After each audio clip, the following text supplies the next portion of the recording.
Welcome once again, my fellow manipulators of Digital Fate. I'm Richie, this is Capricorn, and today we have another deck tech for Wonders of the First, but this one's a little bit special because we're covering one of the two starter decks included in the two-player starter kit for the game that you're available to purchase as soon as the game launches, even if you didn't back the Kickstarter.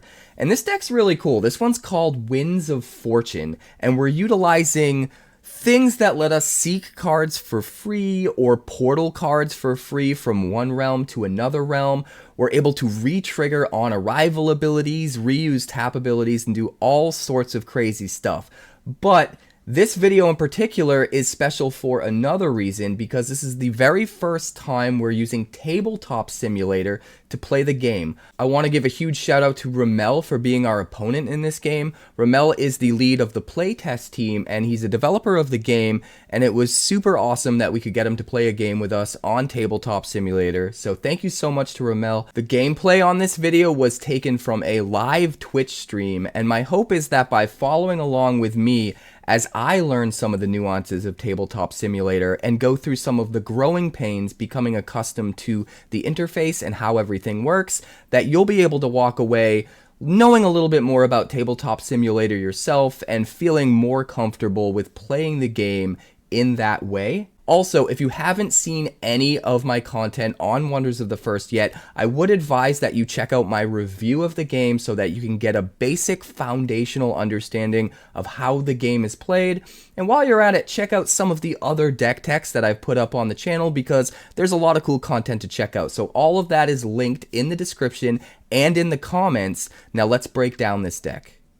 So really quick before we break down the deck, I just want to point out that this deck was built on a website called 𝐻𝐿𝑒, 𝐶ARDE.io, and they've partnered with Wonders of the First to bring us a card database that has every single card in the game, as well as an online deck builder. So you guys can go there right now and start building your decks immediately if you'd like. And if you're interested in all of the ins and outs to 𝐻𝐿EO, what's available there, and how it works, we actually already have a video up on the channel where we go over all of the ins and outs, all of the nuance with 𝐻𝐿EO, and we show you how you can export a code from 𝐻𝐿EO to bring into Tabletop Simulator to play your decks you build on 𝐻𝐿EO in Tabletop Simulator immediately right now against other players. So if you're interested in that video and seeing all of the ins and outs and how we do that, I'm going to link that in the description and in the comments below, so definitely check that out. But this deck in particular is pretty insane, and the idea behind it is a lot of the cards in the deck have abilities that trigger if they enter the game from somewhere other than just being played from your hand. And in order to make those abilities happen, we have other cards that allow us to randomly find things from our deck and put them into play in order to try and trigger those abilities. In addition to that, we're utilizing other synergies that layer on top, things like an ability called Portal, which allows us to make one of our wonders leave play and then come back into play in any realm we want. And not only does that let us transport a wonder to a different realm so it can participate in a different combat, but it also resets a wonder in one key way. And we're using a lot of wonders that have tap abilities in order to take advantage of that, because that is that one way in which they become reset. If you use a tap ability on one of your wonders, those of you who have been playing this game for a while now know that you can only use a tap ability once for the entire game. So if you're able to tap it, use its ability, get some value, and then later on portal it to a different realm, when it arrives in that realm, it's going to arrive untapped and then be able to use its ability all over again. There's an insane amount of ways to get crazy value by doing this, and we'll dig into all of these different, archetype synergies as we get a little further in the deck tech. But let's start at the top here. First of all, we have Darkiron Fish. Now, Darkiron Fish costs just 2 energy, which is only going to cost 1 if we have a Thauwind land in play, because it gives us that Thauwind link with a Thauwind cost reduction if we have that land in play. So it's only going to come down for 1 if we have that land, 2 if we don't, and then it's just a 4 power wonder. This is really good to set up some initial board presence, hold down a stone, and just try to drag the game out a little bit longer to dig into some of our synergies. In addition, we're also running Kairos Mistral here, which is a 1-cost wonder, which means it will cost nothing if we have that Thawwind land out. It's a 2-power wonder, and it has one of those tap-free abilities that we were talking about before. So if you tap it, not only do you get this ability, but because it's tap-free, it's not going to use up one of your precious 3 actions per turn when you do it. And what you get here is, when it becomes tapped, you stun target wonder in this realm. So stunning a wonder is amazing. It reduces the power to 0. That doesn't mean it completely gets rid of all of its power, because if it has additional power in the form of counters or things like that, that will still count. But the base power of the wonder will get reduced to 0, so that it's pretty much ineffective in combat. And the other thing that stun does is it taps the wonder, so that if it had an ability that could be used by tapping it, now it kind of loses that ability, since like I said before, you can only use a tap ability once for the entire game. So if you're able to tap down your wonder, your opponent's wonder that has a tap ability, now they're locked out of using that for the entire game, which can be pretty special.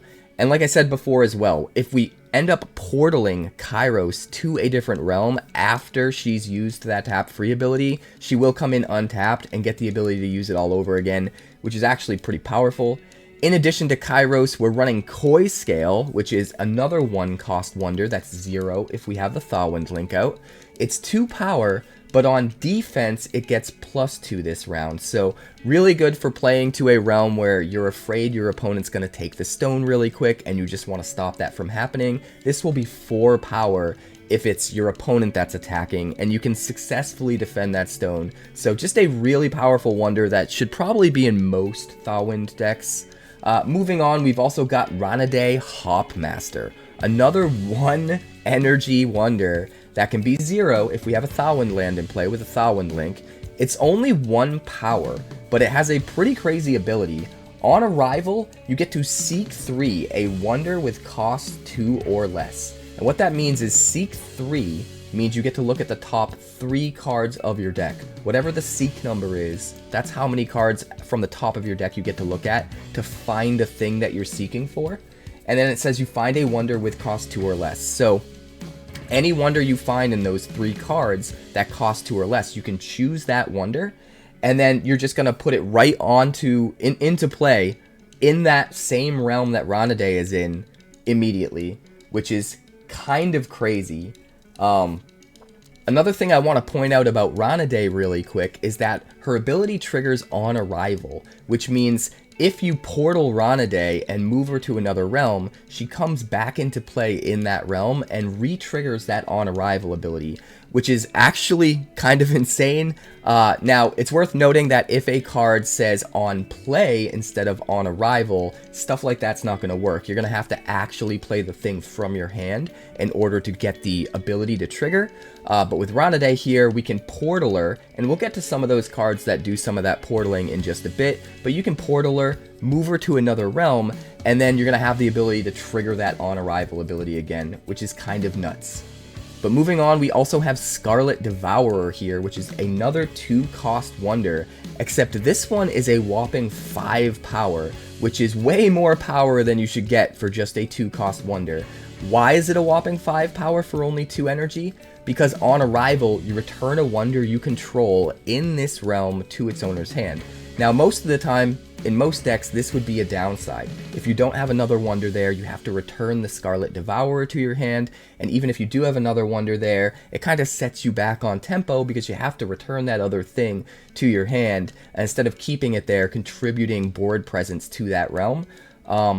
But in the case of this deck, we have so many different cards that have on-arrival abilities or on-play abilities or just tap abilities that if we return those things to our hand, we can replay them, get those abilities to trigger again, or get those things with tap-free abilities to come into play and have the ability to tap all over again since they've come into play fresh from our hands. So Scarlet Devourer in this deck can actually be really, really good if you plan ahead for it and return just the right thing to your hand. Next up, we've got Sylvari Oceanbreaker. This is a 2-cost wonder with 3 power, and it has a tap action ability, so it's not a tap-free ability. It is going to take an action to use this tap ability, And when you do, you portal another target wonder with cost 3 or less in this realm to another target realm. So you have to portal something that's in the same realm as Sylvari, but you can take that wonder and you can put it anywhere you want in any other realm. So not only can we move things around this way, help protect the board where it needs help the most, but again, we can re-trigger those on arrival abilities, we can reset those tap abilities. It can be really, really good if used in just the right way at just the right time. Next up, we've got Syrenia Coralheart, and I kind of love this card. This is a 3-cost wonder, so it'll only cost 2 if we have a Thawwind land in play. It's worth 4 power in combat, but it has an on-play ability which portals target non-merfolk wonder in this realm to this realm, which on the one hand seems a little useless at first. Why are you portaling it if it's staying in the same realm? But again, this is going to be able to trigger all of our on-arrival abilities again. It's going to be able to reset our tap abilities. So it's going to kind of do all of the things we want to do. It's just not necessarily as good as being able to portal stuff to completely other realms, because we have the added ability to move our power around to different realms that way, which is just even more value. But still, getting to portal something, re-trigger those abilities, reset those tap abilities is super, super powerful, especially when we're contributing 4 power to the board when we play her as well. So I really like this card. But next up, we've got Abyssal Sand Leviathan, and this is the big boy of the deck. A whopping 5 energy, but it's worth 9 power. And that's it. It doesn't have any crazy abilities or you know, gotcha moments or anything. It's just a 9 power wonder. But why that's good in a deck like this is because even though it doesn't have any abilities that are going to trigger or anything like that, 9 power is a lot for one wonder. So when you have the ability in a deck like this to portal wonders from one realm to another, and all of a sudden you can surprise your opponent by just putting 9 power into a realm that was very low before, very undefended, and they didn't see it coming, that can be a lot. So having all of that 9 power on just one wonder, so you can move a total of 9 power with just one portal ability, can actually be really powerful if you use it just right. So keep that in mind. You're going to want to be a little tricky with this guy a little bit later in the game. Next up, we've got Caden Windwhisper. This is a 2-cost, 2 energy wonder. It has 2 power. It costs 2 energy, which will be 1 if you have the land in play. And whenever this arrives from anywhere other than your hand, you gain an action. So this is one of those cards I was talking about at the beginning of the deck tech breakdown, where if we're able to get this from our deck and put it directly into play, or if we're able to portal this, since technically that counts as something coming into play from some place that's not our hand, either of those things are going to allow Caden here to actually give us a free action when it arrives, which is kind of insane. It can be really, really good when you use it just right, especially when your opponent is really trying to do the math hard and think about how many possible actions you have left and really doesn't see it coming out of left field that all of a sudden you have another action on top, and that could totally swing the game. So definitely keep in mind how to effectively use Caden and save him for just the right time. We've also got Thorwing Thunderbeak. This is a 3-cost wonder with 3 power, and on arrival, you stun target wonder in this realm. It also has flying. So this is pretty good just in general, even without tricks, because that flying ability means that when you attack in a realm that contains Thorwing as part of that attack, after the attack, you get to move Thorwing to an adjacent realm. So Thorwing can use that flying ability to start kind of moving around the play area to different realms to move his power to wherever it's needed most. Kind of like Portal, but a portal that can just keep being used sort of for free anytime you're on the back of an attack, which is really, really nice. Now, it doesn't leave play and come back in, so it doesn't get to re-trigger those on-arrival abilities when it flies to another realm. But since we are running a lot of portal cards, a lot of things that do allow us to re-trigger on-arrival abilities, we can still kind of catch our opponent with their pants down, so to speak, and portal this thing when they don't expect it, and then when it arrives in whatever realm we want, we can stun a Wonder there and really set our opponent up to take a beating when they didn't see it coming. What I love most about this deck is it has so many surprises, so many secrets, and it can just kind of come out of nowhere and do things to our opponent that they do not realize we can do. Next up, we also have Selva Tropicwing. This is a 2-cost Wonder with just 1 power, so it's not very powerful, but it has flying, so again, it can move around the play area and contribute its power wherever it needs to.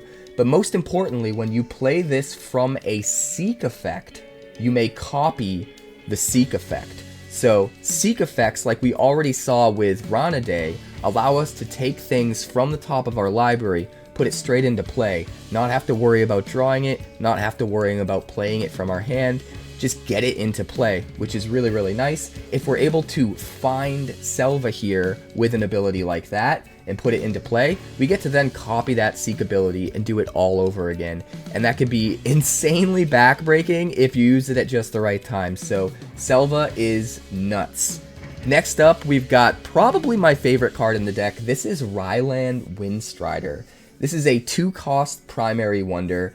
It's worth 2 power in combat, and it's a tuned Thauwind, which means if you have a Thauwind land, a Thauwind link, you can actually play Rylan for free without costing an action. It's still going to cost you the energy, although if you have the land out, it's also going to give you that 1 energy cost reduction, so it will only cost 1 energy. But if you have that land out, since it's a tuned Thauwind, it means if you have that Thauwind land, it doesn't cost an action. So you get to play Rylan out without costing an action, which is insane. If you've watched my other deck techs, you know that actions are king. Anything you can do to give yourself more actions or to perform functions in the game that would normally take an action without having to use an action to do it, those are going to be the most powerful things to do in this game, I'm pretty convinced.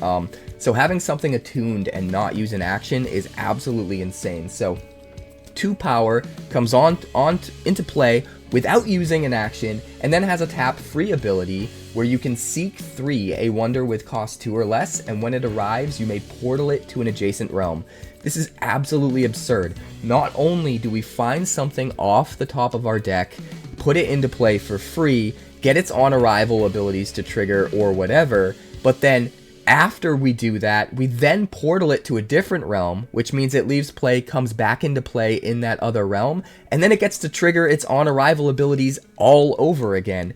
Now, this doesn't let us get double use on things like tap abilities, because there's no window to tap the Wonder in between it arriving and then it being portaled. But it will re-trigger those on-arrival abilities, and it will also re-trigger things that care about being played from somewhere other than your hand. We've seen a few cards like that already in this deck, so Rylan just does everything, and it's insane. I love this card so much. We put it to great use when we play the game, so I can't wait to show you the games. It's going to be insane, but we have one last card to talk about, and that's Tharn Sharkblade. Sorry, Tharn Sharkblade. Tharn Sharkblade. This is a 2-cost Wonder with 2 power. It is a core card, which means you can't play it at all unless you have a Thauwind link, unless you have a Thauwind land in play. It requires that core. But you get that 2 power Wonder, and then also on play, you portal another target Wonder in this realm to Realm 1. This is a really cool way, late in the game, for a very small energy cost to just play this from your hand, get a little bit of power in some other realm later on, and then move your best Wonder from that realm back to Realm 1 to make sure you're locking down that first stone, because if there is a tie, if, say, the opponent has 3 stones and you have 3 stones and one of them has been unclaimed at the end of the game, tie goes to whoever has the stone in Realm 1. So, Tharn here is a good way, like, really late in the game, maybe Realm 7 or something like that, we can actually play this, move something really significant from a much later realm back to Realm 1, make sure we lock down that first stone, and make sure we win if it comes down to needing to get that tiebreaker. Or sometimes we don't even need to do it to win with the tiebreaker. Sometimes we just need to do it to keep a 4th stone or to reclaim the stone in Realm 1. There's so many ways where a well-played Tharn can absolutely just run rampant over our opponent. It's nuts. But of course, we don't just have wonders in this deck. I keep talking about these lands that we need to get into play in order to get those cost reductions on our wonders. Each of these Thawwind lands is giving us a Thawwind link, and also those Thawwind links are important for core cards. Some of the cards in this deck do require a Thawwind core, which means we're going to have a Thawwind land in play at some point in time before we can play that card.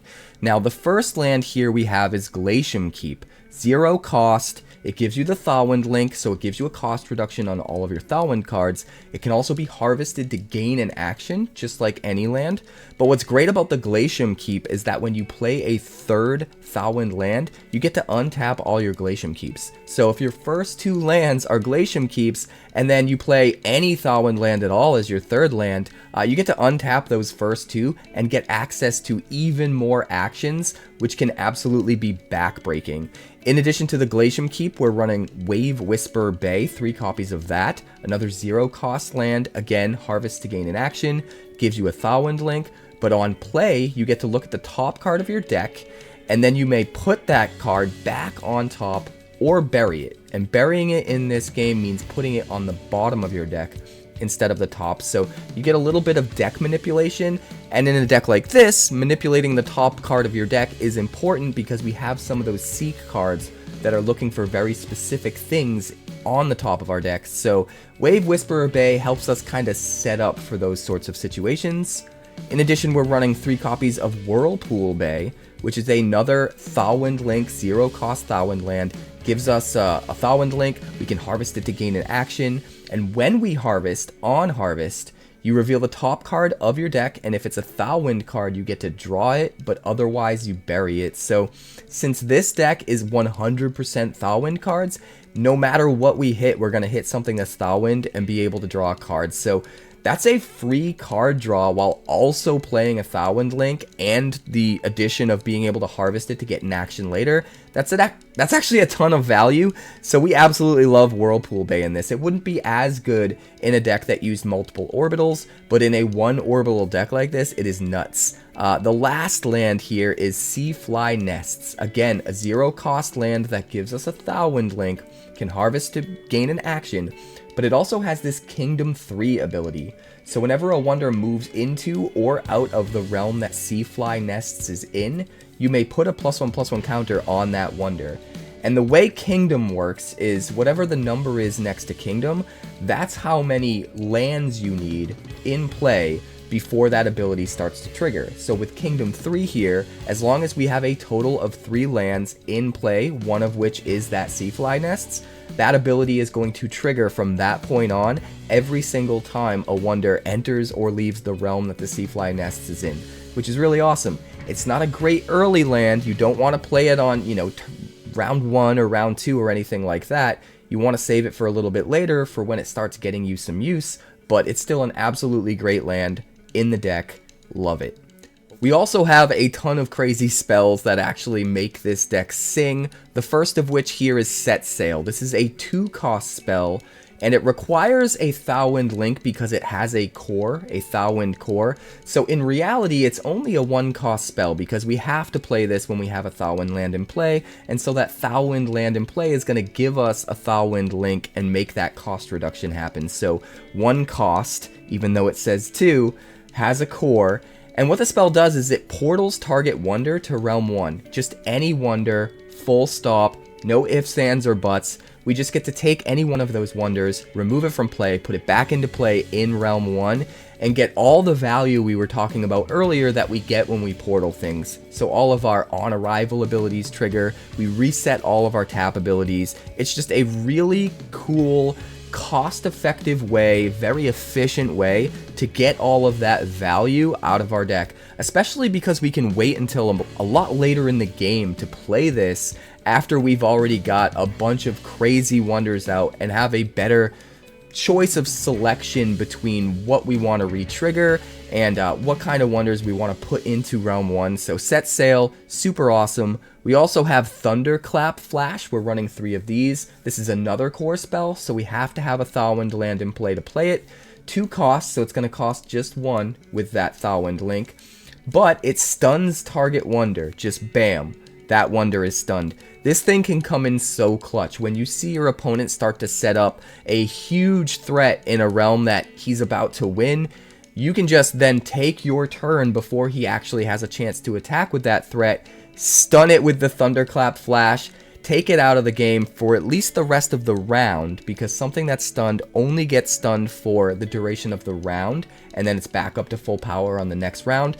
But sometimes that's all you need. Slow them down enough, allow them to not utilize that power that round and have to wait until the next round when you've built yourself up and are more stable and can actually handle that big attacker. In addition, we're also running 3 copies of Arcane Grasp. This is a 3-cost secondary spell, and it is not a core, so we don't need a land out to play this. But of course, if we do have a Thorwind land out with a Thorwind link, it is going to still cost 1 less if we do, so it's going to cost 2. So it's still nice to try and get that land out as soon as possible. But this spell in particular allows us to gain control of target item and untap it, and then sacrifice it at the end of round. So we can take our opponent's best item away from them, immediately untap it so that we get to use it even if they already used a tap ability on it, and no matter what, they don't get it back. It gets sacrificed, it goes to the abyss, it goes to the discard pile, and it's gone forever. So a really good way of shutting down very specific plays and synergies that your opponent's trying to set up. Take a really powerful item away from them. Sometimes that can be backbreaking. Really good card in just the right situation. But we have our own items. We're talking about Vapor Blast Artillery, and really it's the only item we need. This thing's nuts. 4 cost, it is a Thorwind card, so it's only going to cost 3 if we have that Thorwind link. But Equipped Wonder gets +3 power, and when Equipped Wonder attacks, you may move target defending Wonder to an adjacent realm. This ability is actually super powerful, and it's even better if we can manage to equip this to a flyer, because then we can start flying our Wonder around all over the place and moving their wonders to wherever we want them to be, into realms where they have no chance of taking back a stone, or in realms where they already have the stone and we have no chance of taking it. Let's just stick all their guys there so that they're kind of useless, and then we can win combat in all of the other realms and try to win the game that way. There's a lot of versatility, there's a lot of cool ways in which you can use an item like this, and even if it's not on a flyer, it can still be really, really good. Just keep one of the realms clear by being able to move something out every time you swing in that realm. But the flying is what can really make Vapor Blast Artillery sing, and this card is just nuts when it gets going. So that's the deck. I'm really excited for you guys to see it in action. I'm really excited for you guys to get a chance to see Tabletop Simulator in action. And if you'd like to play games against me in Tabletop Simulator, I'm going to be doing a weekly Twitch stream with Wonders of the First on Tabletop Simulator. I'm not sure which day of the week I'm going to do that yet, but if you're interested in playing me in those games, definitely let me know in a comment, and let's check out the game.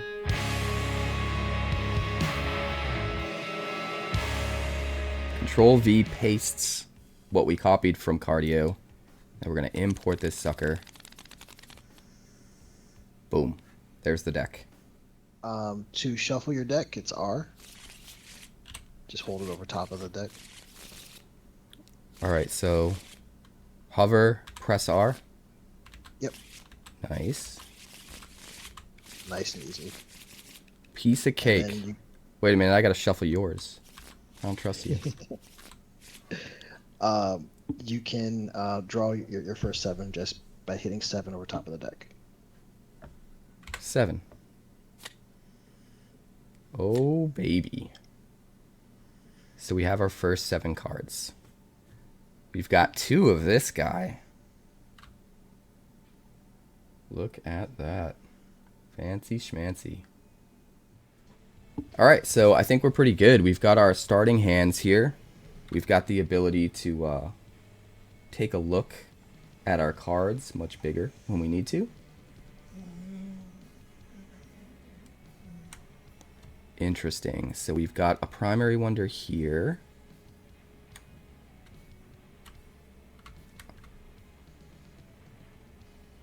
This is a tuned Thawwind. So if we have a Thawwind land on the board, we get to play it without using an action.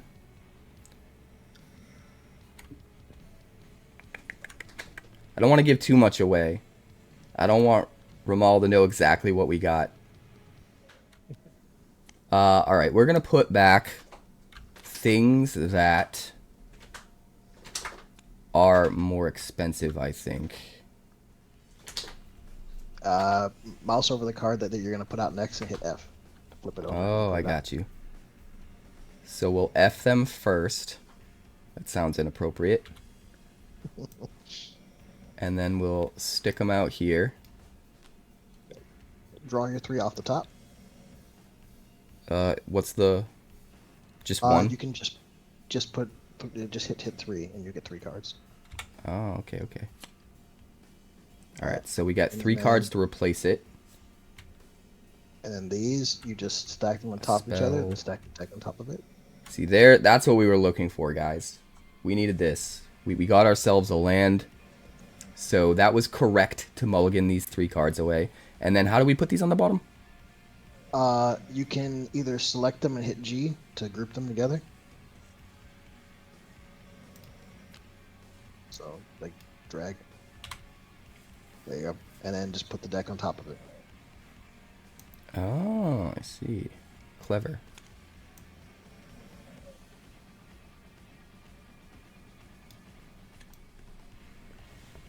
So, what you got there? High or low? High, I suppose.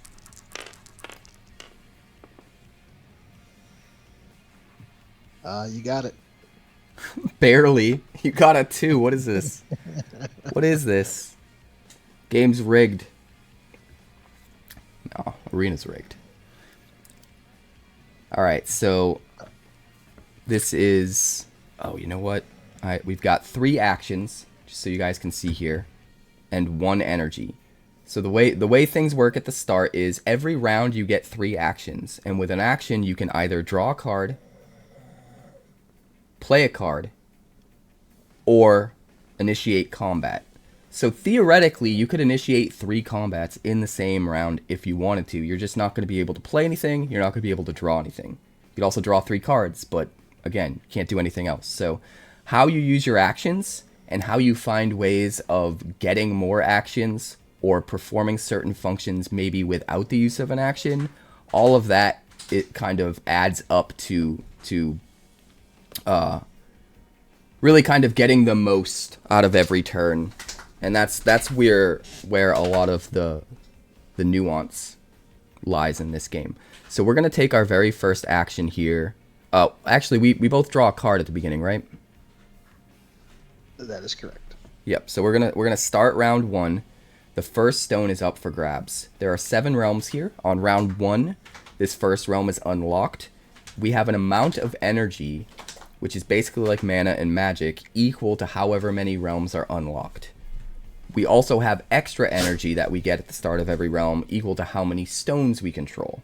So right now we control no stones. The first realm is the only one unlocked because it's the first round of the game, so we have 1 energy. No matter what, we always have 3 actions unless a card says otherwise. So, start of round 1, we're going to draw a card. That's a big boy. We're not going to need that for a while. Alright, so since I won the play, we're going to start by taking our land and playing it in Realm 1. This is Whisper Bay. Cost 0, it's a land, it's a Thawwind land. So what that means is, now we have a Thawwind link, which it says down below. And every card that comes from the Thawwind orbital, which is this blue color, is going to cost us 1 less energy to play because we have a Thawwind link. That does not stack. No matter how many Thawwind links we have in play, you can only get that 1 cost reduction. So all of our Thawwind cards will cost 1 less. On play, we get a special ability here. You may look at the top card of your deck you may put it back on top or bury it. So, how do I do that? Easiest way to do that is Alt and Shift. Alt Shift? Yep. Hold on. Alt Shift. Oh, hold Shift. So now we get to see what's on top. I think we want to bury it. So what's the best way to do that? Pull it off the top and put it on the bottom. Same way you did the other cards. So just grab it and drag it off. There you go. Right, so if we hold the left click, we pick up the whole deck. If we just very quickly tap it, we'll just pick up the top card. Alright, so we bottomed it. In this game, the terminology of bury means to put it on the bottom of the deck, just so you guys know. Rowan, happy to have some wonders to watch on the train ride home. Glad to have you here. We're working out the kinks as far as just getting used to how to play it on Tabletop Simulator, you know, and just getting to a point where we can play this game efficiently without any hiccups, so that we can do more streams in the future where everything just runs even smoother. So this is stream 1. We're working it out. So we've got a land in play. We use an action to play that. Everything you play from your hand will use an action. Every card you decide to draw will use an action. Every combat you initiate will use an action. So we go down to 2 actions. We use the on-play ability. We now have a Thorwing Link. And it has this ability to harvest to gain an action. So the way you harvest is you tap it, just like in Magic, you turn it sideways. The difference in this game is you can only tap something once for the entire game. Once it's tapped, it stays tapped. It's like a one-use ability ever. So at any point in this game, we can tap the Whirlpool Bay to gain an action back.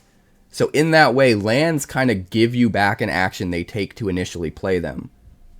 So the idea is you get the land out early, you get the benefits of the Thorwing Link, making everything cost a little less, and whatever the extra ability might be on the land, and then later on you harvest it to get that action back, and it was kind of free. Sort of. You're just giving up a little bit of tempo. So we have the land out. Now we pass the round to Ramal. So the way the rounds work is you take an action, they take an action. You take an action, they take an action, until everyone's out of actions. And then the round is over. So it is Ramal's turn.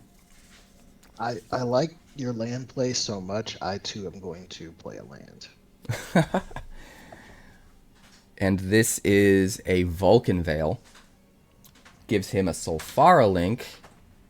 Again, he has the ability to harvest it to gain an action. Pretty much every land has that ability. And the extra ability on this land is when you play a third Sylvari land, you may untap it. So the idea is before you get to that point where you play the third Sylvari land, you tap all your Vulcan Veils or gain all those actions, and then they're all going to untap when you play your third one, which is pretty powerful. I believe that's it for the turn. That is it. Is that the right way to refer to things? A turn would be like your one action, and a round would be the entire round of all actions? That is correct, yeah. Okay. That's the best way to do it. Alright, so now that it's our turn again, and we've got Whirlpool Bay in play, that means all of our Thorwing cards are going to cost 1 less. So, we're going to try to take advantage of that. And we're going to use our 1 energy to play a 2-cost Rylan Windstrider. Go down in energy. And what's cool about Rylan here is it has attuned Thorwing. So if something is attuned, it doesn't cost you an action to do it, which is really, really powerful. And, I mean, conserving your actions is insane. So we stay at 2. We don't use an action. Attuned Thorwing specifically means we get that attuned ability if we have a Thorwing land. So since we did play a Thorwing land as our first action, this is attuned. We still have to spend 1 energy, get the 1 cost reduction from the Thawwind link. But now we have this guy in play for only 1 energy, for no actions. He's a 2-power wonder. And he has a tap-free ability, which allows us to seek 3, a wonder with cost 2 or less. And when it arrives, you may portal it to an adjacent realm. Now, you can't portal it to a realm that's not unlocked yet, right, Ramal? That is correct. So we don't want to necessarily use that tap-free ability yet. But still, an attuned wonder is pretty good this early in the game, so I'm going to pass back to you. Wow. That's a way to start it off. I don't have a play that strong, so I'm going to have to just try to cook a little bit later. Put down a cooking pot. Stop letting me win, Ramal. Oh, the cooking pot. This card's insane. Costs 2 energy, but again, because he's got the Sylvari link, it's going to only cost him 1. Whenever you win a battle, you put a meat counter on this, and then at any point in the game, you can tap free, which means tap free means you tap it, but it doesn't cost you an action to do it. And if it has any meat, you get 2 free attacks. So it's kind of like you use an action to put this card out initially, but later on you get 2 actions back in a way. It's just those actions have to be used for attacks. This is like a Black Lotus, man. If it has 20 plus meat on it when you do that, you gain control of all target players' wonders this round and untap them. And wonders in this game are like creatures in Magic, so it's all of your dudes that can initiate combat. That card's insane. And it's scary to have out super early because you'll get more meat on it.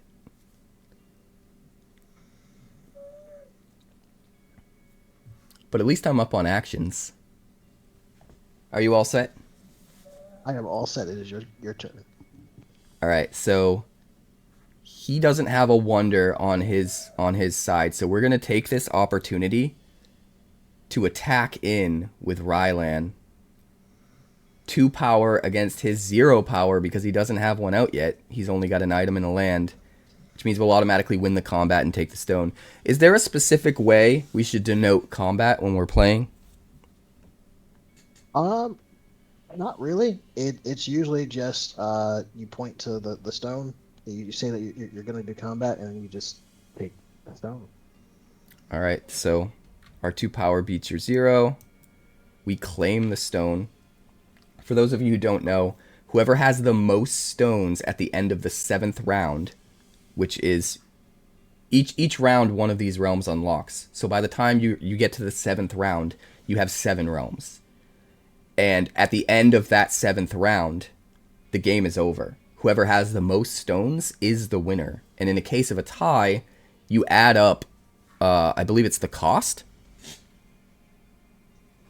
No, it's the power, right? In a case of a tie, you actually add, it's in the case of a tie for like the entire game. Yes. It is whoever owns the stone in realm 1. Oh, really? I think it used to be power, right? Yes, it used to be power across the board. We changed it to realm 1 control. Okay. It makes the game a little more dynamic. So if you're tied, say at the end of round 7, I had 3 stones, Ramal had 3 stones, and there was one that was unclaimed, it would be whoever owns the stone in realm 1. Wow, that really makes people want to fight over realm 1 even more. That's crazy. It does make it very interesting, especially late game. You have to decide, can you get to, is it going to be a tie, or is someone going to claim 4? At which point you got to direct resources to number 1. Right. Alright, so we go down to 1 action because of that combat, and then we pass back to Ramal. We're going to have an extra action this round because of our Rylan being attuned, which gives us kind of a little bit of a lead here. I'm going to just try to catch up a little bit slowly. I'm going to play another land here. You've got something crazy in mind. Flame-Kissed Isle. On harvest, you reveal the top card of your deck. If it's Sulfera, draw it. Otherwise, bury it. That seems pretty good. Again, the best strategies that I've found in this game tend to be ways to get free actions or do things that would normally cost an action without it costing an action. So normally, drawing a card would cost you an action. So if you have a way to draw a card as just silver lining value, as an extra thing you're doing for free when you're doing something else, that is very valuable. Back to me, Ramal? Back to you, sir. All right. Well, I don't really know. We might just want to draw a card, honestly. I don't know if it's worth it. We could put out another Wonder to help really shore up Realm 1 and control it, but it might be a bit of a waste. So I think we're going to just draw a card, use our last action, and call it a day. So that'll end round 1. Yep. Typically, when you exhaust your actions, it passes back to the other person. In this case, I have a land, so I could choose to harvest and continue, but I'll pass back, and that's 2 passes, so we go. Yep. That's something that I've pointed out in the deck techs I've done on the YouTube channel so far, but for you, those of you watching live, what he's talking about is, since all of these lands have this ability to be harvested to gain an action, those are tap-free actions.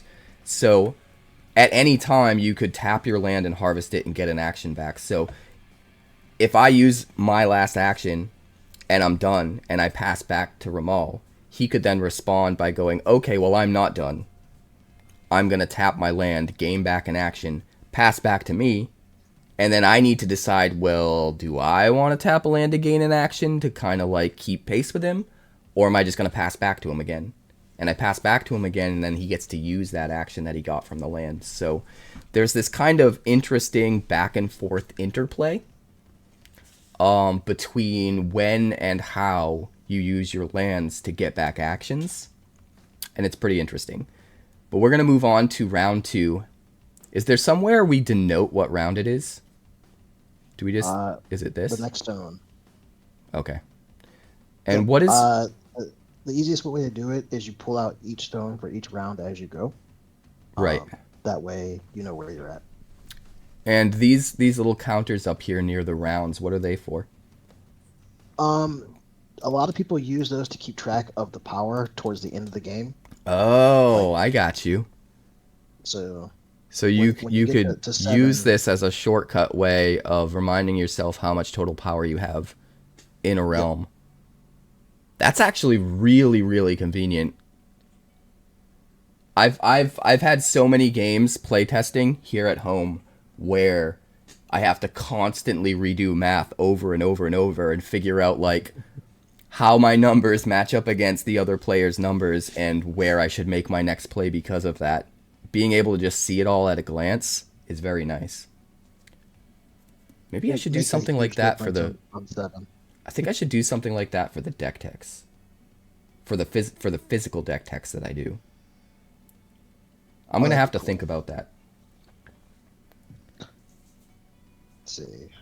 Round 2, so we draw a card. All right, so beginning of round 2, the stone is up for grabs. We draw a card for the round. Let's see what we got. Ooh. Interesting.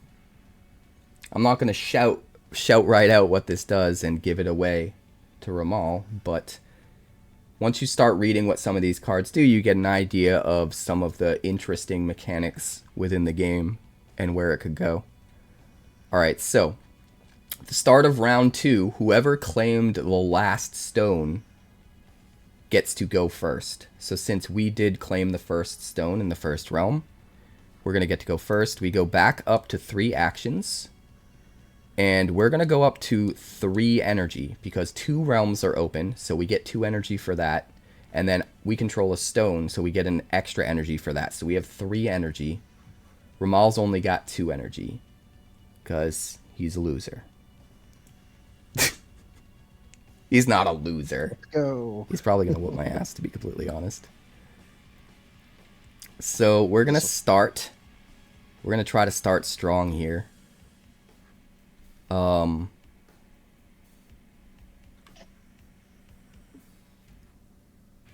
going to try to start strong. But with what? With what? There's so many options. I think we're going to do this. We're going to play Koiscale in Realm 2. It's going to use up an action. It's not going to use up any energy, though, because it only costs 1. And again, we have that Thorwing link from 𝐻𝒄𝒄 Bay.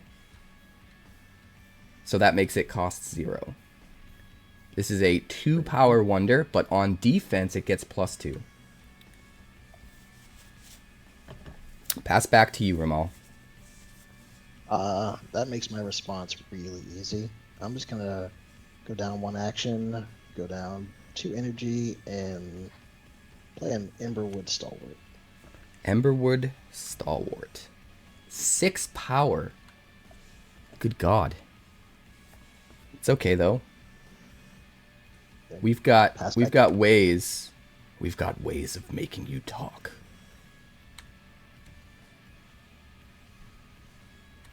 Now, the important thing is whatever I do this turn, next turn he's immediately going to be able to attack.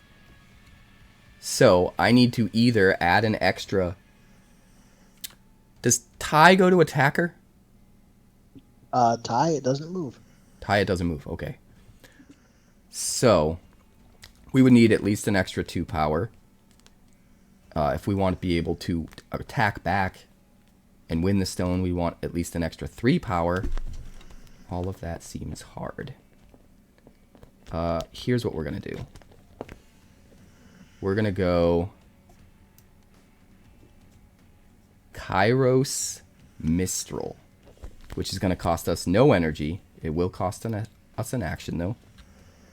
And that gives us a 2-power wonder in Realm 2.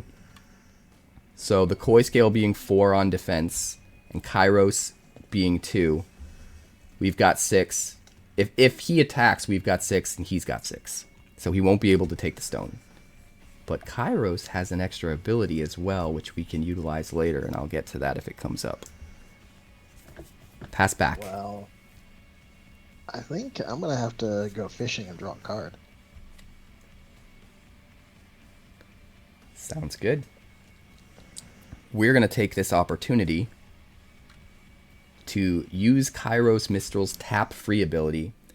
Now, the only difference between a tap ability and a tap-free ability is a tap-free ability won't use an action when you do it. But you got to remember, every tap ability can only be used once for the whole game. Unless there is a certain card that lets you untap something. There are some mechanics within the game that will allow that. How do we tap? T? To tap a card, E. E? Yep.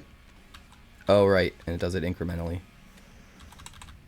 Yay. Damn it. Damn it. You can go back to Q. 𝐾𝐸 rotates the other way. I zoomed in. How do I push the table further away from me? Mouse wheel. No, I don't mean that. I mean, like the A and the D, except forward and backward. W and S. S. Okay.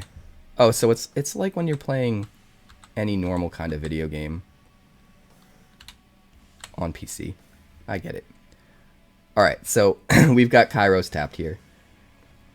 And that tap free ability is going to allow us to stun a wonder in this realm. So we're going to stun the Stalwart. What that does is it taps the Stalwart, which means if it has a tap ability, it won't be able to use it for the whole rest of the game because now it will be tapped. And it also reduces the power of the Stalwart to 0 just for this round. So it kind of takes it out of the game in a way for just one round, not forever. So it's not as good as like killing a wonder, but it's still really good because now it's 0 power. And since it was a tap-free action and didn't use up an action for us, it means we still have 1 action left to potentially attack next turn into a 0 power defender so that we can win. We'll pass back to Ramal. Man, I'm drawing a blank for responses here, so I'm just gonna draw a card. Did we get really lucky with a good hand or something? Maybe. You got a great start.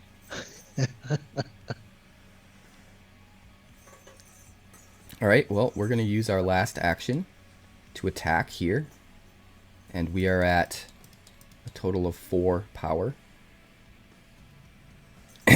Even though technically he's at 6 this round, it's 0 because of the stunned stalwart. So we will win the combat. Take the stone. And that's our last action. Pass back to Ramal. And I will pass back to you. And we're off to the next round. All right, that's it. Just a reminder, again, we could have tapped our lands as free actions to gain actions back and really dragged out this round if we wanted to. Don't top deck a land. Well, it depends. When you start playing decks with multiple orbitals in them, and you might have a land of one but not the other, it can be really good. Also, some lands specifically get better when you start to have multiples, like his Vulcan Veil, right? You can exponentially increase how many actions you have available to you later in the game if you can get multiples out. So there are reasons to want more lands sometimes. It's kind of crazy that I used no energy that round. So we're going to go back up to 3 actions. We are actually at 6 energy? No, 5 energy. Because the 3rd realm is unlocked. It's round 3. So that's 3. And then we control 2 stones. So that's another 2. So we're at 5 energy. Draw a card for the round. And we got this guy. Wonderful. Wow, these are some crazy abilities. It's a fun deck. I haven't played much with Thalwind, I'm going to be completely honest. A lot of players, people that play TCGs regularly, they tend to gravitate towards Umberthine in the black. I've only played a Thalwind deck once. I haven't played a Patria deck at all, but I have used decks that have like a little bit of a splashing of Patria cards in them. And then every other orbital I've played many times. I'll probably need to lean into Patria and Thalwind a bit more ASAP, but round 3, and since we were the last person to claim a stone, again we get to have the first action in the round. We're going to start off. We got to do something. What are we going to do?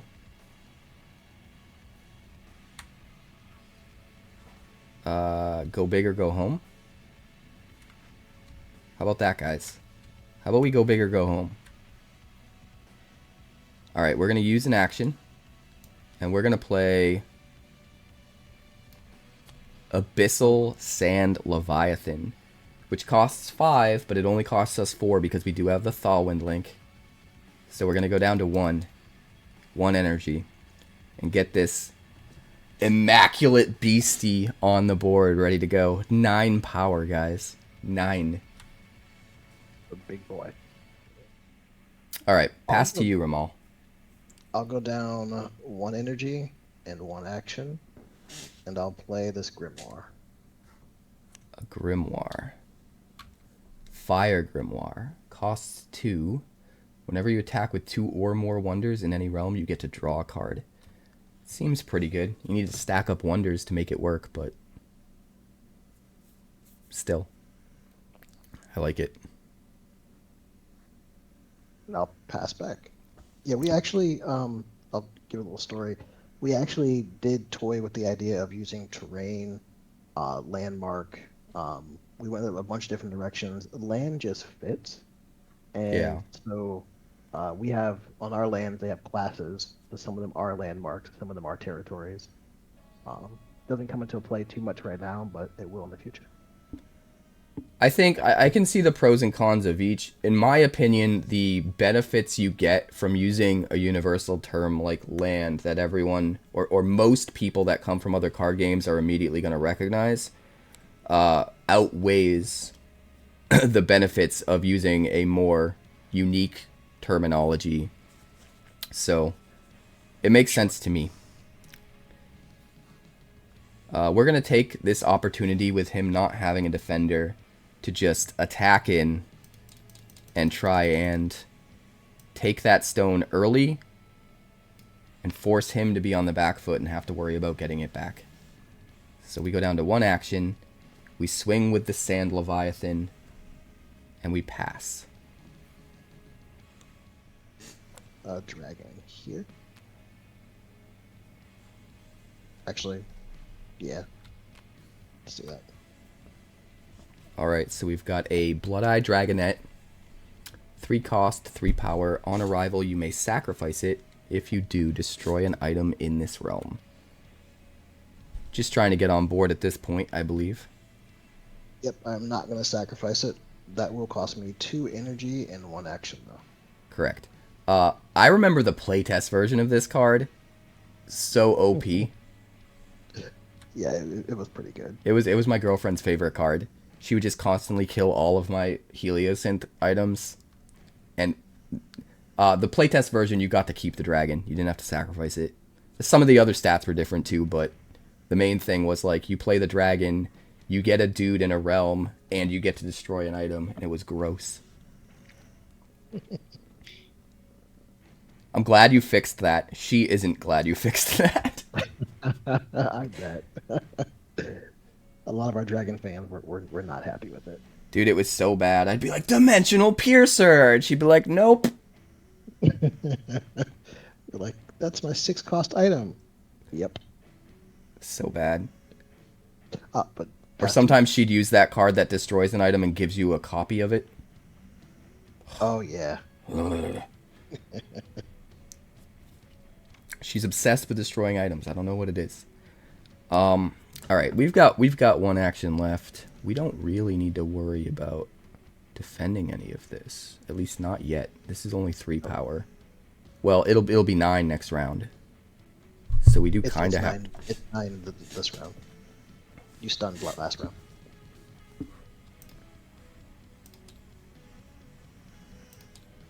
How do I minimize this chat? Because my cat just stepped on the keyboard. Kitten making appearance. Oh, it went away on its own. TTS, yeah, it just fades. You stop being a nuisance. We're trying to show everybody an awesome game. Go on. Sometimes pumpkins think they're jack-o'-lanterns. Alright. Our last action. We need to try to defend Realm 2, because it's going to get pretty wild pretty quick. So here's what we're going to do. We're going to use our last action and our last energy to play Scarlet Devourer, which is a really powerful wonder for its cost. Only 2, but it's 5. And the stipulation there is because it has an on-arrival ability where you have to return a wonder you control in this realm to its owner's hand. So if you didn't have a different wonder, you'd have to return the Scarlet Devourer itself. So you have a hoop to jump through. But lucky for us, we've got a tapped Kairos Mistral that we can return so that when we replay it later, it's untapped again. How do we put that back in our hand? Okay, we just drag it up. Cool. And that's going to be it for me. I'm going to pass back to you. But that's going to put my total power up to 7, which is also 9 on defense. Pretty good. which means you're still close to being able to attack and take the stone, but not without playing something else.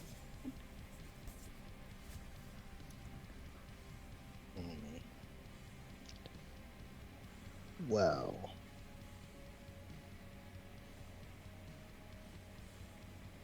I guess we gotta do. Yeah, we'll just draw a card. You have like all the cards in the world. So he's gonna use his last action to draw. And pass back. And we're good as well. Theoretically, we could tap our Whisperer Bay to gain another action and do more this round if we wanted to, but we're pretty content on sitting with what we've got and saving that for other rounds. So we're gonna pass as well. So we'll move on to round 4 here. Get that 4th stone up for grabs. The 4th realm is unlocked. Draw a card for the round.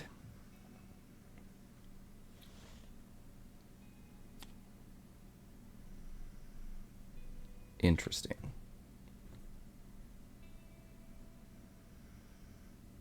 What an interesting ability. You should probably start utilizing some of that.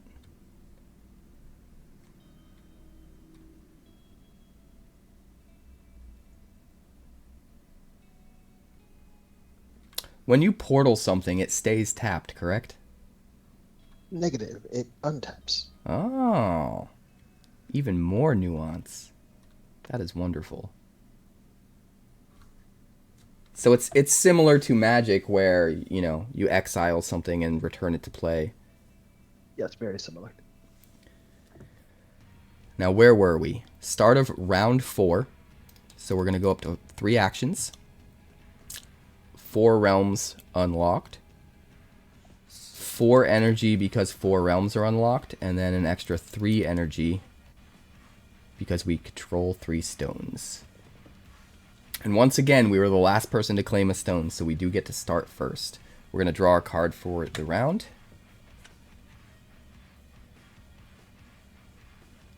Wait, did we already draw a card for the round? Am I a dummy? I drew one. I think I think we did. You drew the card for the round already. So I accidentally just drew an extra one. Yep, you can just put it back on top. It's fine. Everything will be fine, guys. This is the first game we're ironing out the nuances. It's a pretty rad game, to be honest, gods. I really like it. Oopsie. Sorry, Striker. Alright, so we're going to get to go first. Things are starting to get really tricky as far as, like, where do we go and what do we do?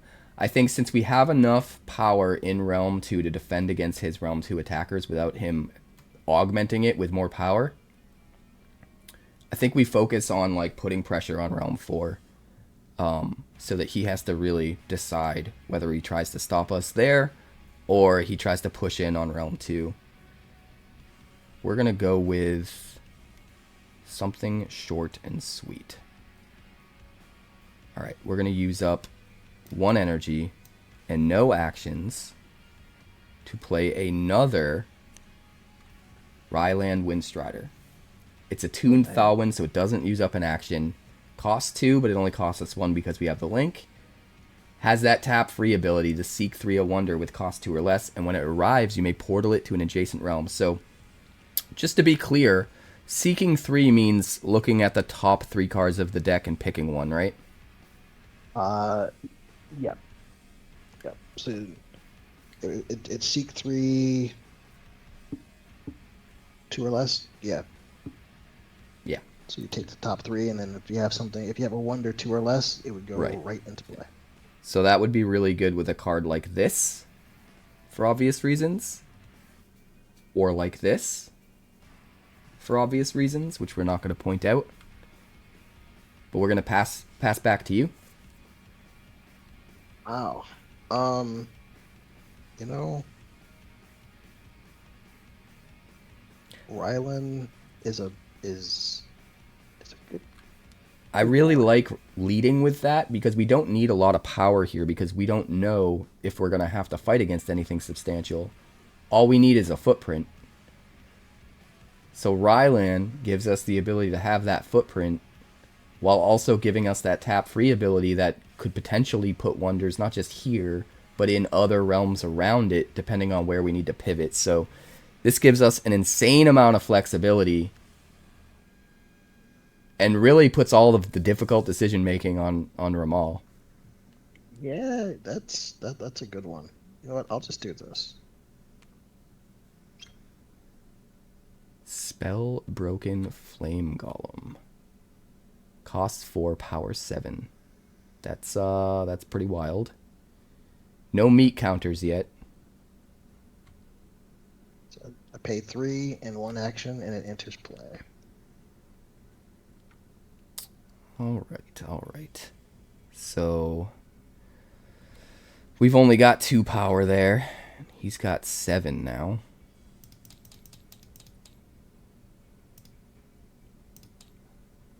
Touching your buttons.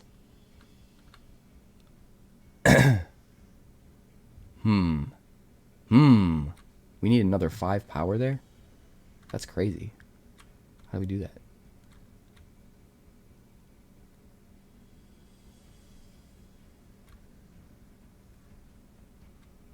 I got it. I figured it out. I figured it out, guys. We got it. You ready for this play? You ready for the bananas? We're going to use up an action. And it costs 2, so we only need to use 1 energy. We're going to play a Tharn Sharkblade to Realm 3. It's only 2 power, but on play we portal another target wonder in this realm to Realm 1. So our 9 power Abyssal Sand Leviathan is coming over here to play. Not bad.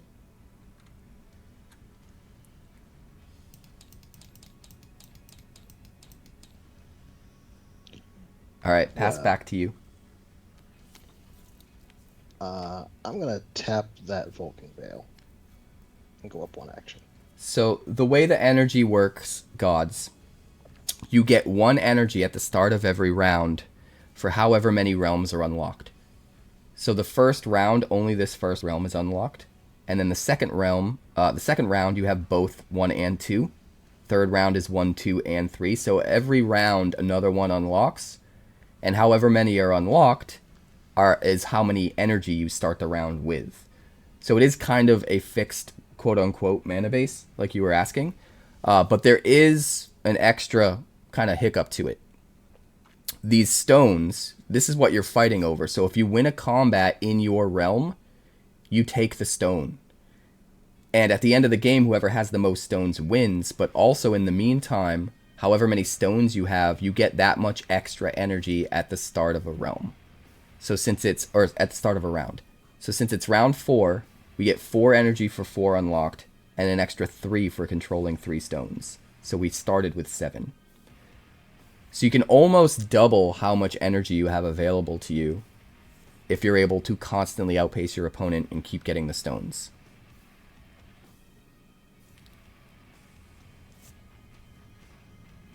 Sorry about the word vomit, Ramal. Oh, you're good, man. Yeah, I tapped the Vulcan Veil, got back in action. It's your go. All right. We're going to move this guy up here. Oh, we also need to reduce this down to 2 before I forget. These are just counters that let us conveniently track the total power in that realm. Also, the way the lands work, there are lands in this game, gods. You weren't here for that. But instead of the lands giving you an extra energy, like a land would in Magic, a land reduces the cost of any of your cards that are the same color as the land. The same orbital is what they're called in this game as the land by 1, but they don't stack. So once you get your first in play, this gives us a Thorwing link because it's a Thorwing land, so all of our Thorwing cards are costing 1 less now. But if we get extra Thorwing links in play, with extra Thalwyn lands, it's not going to reduce it even further. We can only get that first one. So there is a little bit of risk reward to the more lands you put in. If you get too many of them, it can be kind of redundant. But there's other ways to get value with the lands that can kind of make up for it as well. I think there are cards that can destroy lands. There are. Yeah, there are. I don't think it's something that's super common. But there are. Land destruction isn't as detrimental in this game as it is in some others. It hurts, but not It as hurts bad. for sure. All right, where were we? I kind of lost track. I tapped the Vulcan Veil, gained it in action, and it's back to you. All right, so we are going to probably just attack in with Rylan here. We only need the 2 power. He's got no defense, so let's just take the opportunity of taking the stone. We'll win the combat in Realm 4. And go down 1 action. Takes an action to initiate combat. And then we'll pass back to Ramal. That's another cool thing about this game is, like, you have 3 actions per round. And you can choose to do whatever you want with those actions. So you could... combat takes an action. Drawing a card takes an action. Playing a card takes an action. So you could play 3 cards, draw 3 cards, or attack 3 times. Or some combination. And I think that's very interesting nuance that helps set this game apart. Ramal's going to try and draw a card. come back here. Drawing a card. Yeah. Man, I'm just stopping every single plan.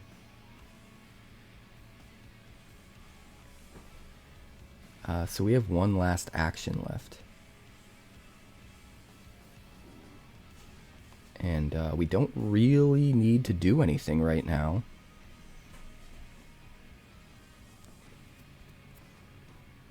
Maybe we draw a card as well. Yeah, I think we're so far ahead that we can just draw a card and be happy about it. So we'll use our last action to draw a card. Alright. I will harvest this one. Go up in action. Oh, he's going to harvest. On harvest, I reveal the top card. If it's Sulfera, I draw it. If not, I bury it.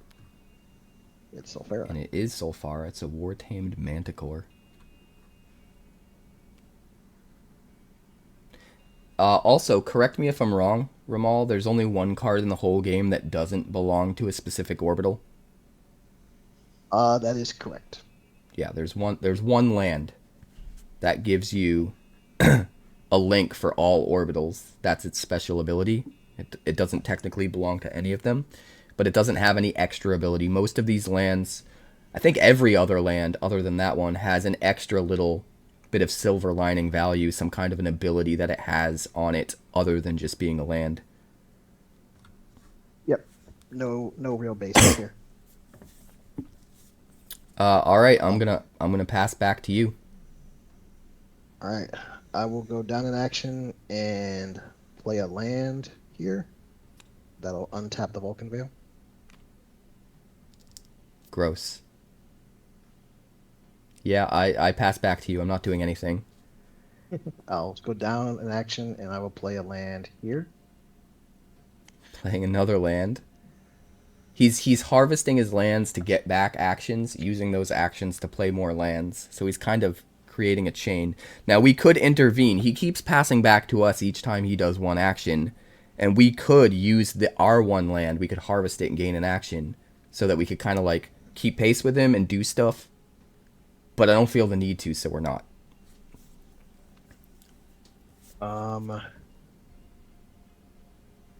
Ramal is the lead on the playtest team. So he's the one that fixes all the cards when they're broken. I'm also a senior designer, so I designed a lot of the cards too. Oh, are you? I didn't realize that. Yeah. You know, I really, really don't want to keep harvesting these lands, but I'm gonna harvest his land, go up 1, and reveal the top card. Oh Fair. wow. So you get to draw another War-Tamed Manticore for free. Yeah. And let's see if I can do anything about what's going on here. You're out of actions.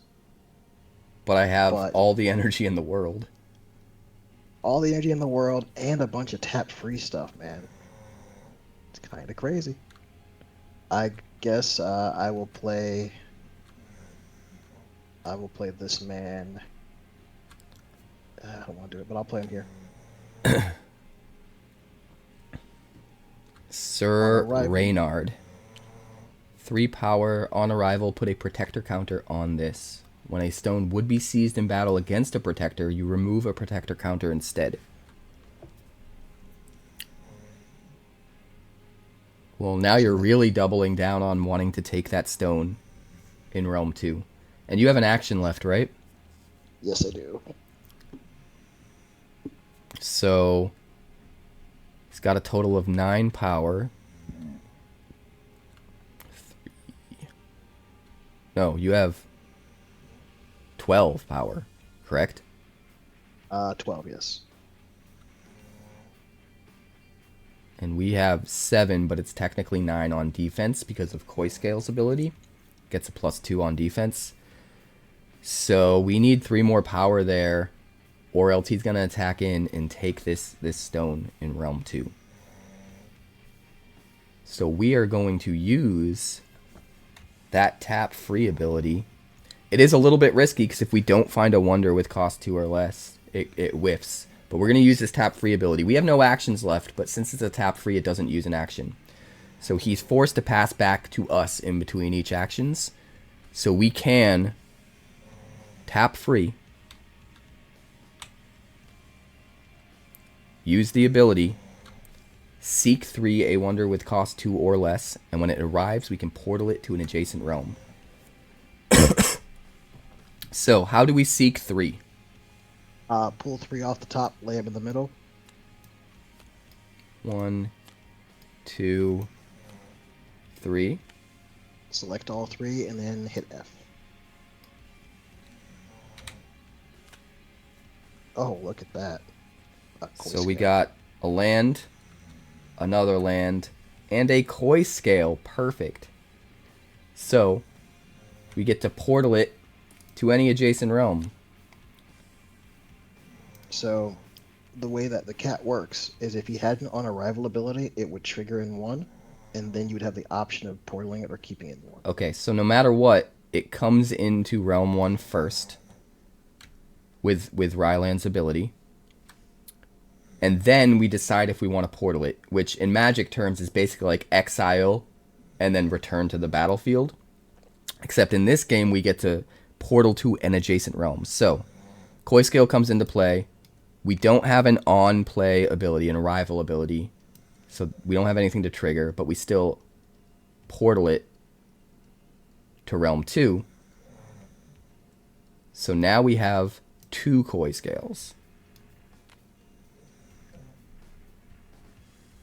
And that's another 4 on defense. So that means on defense we would have 13 here, and he's got a total of 12. So he can't win a combat and take the stone.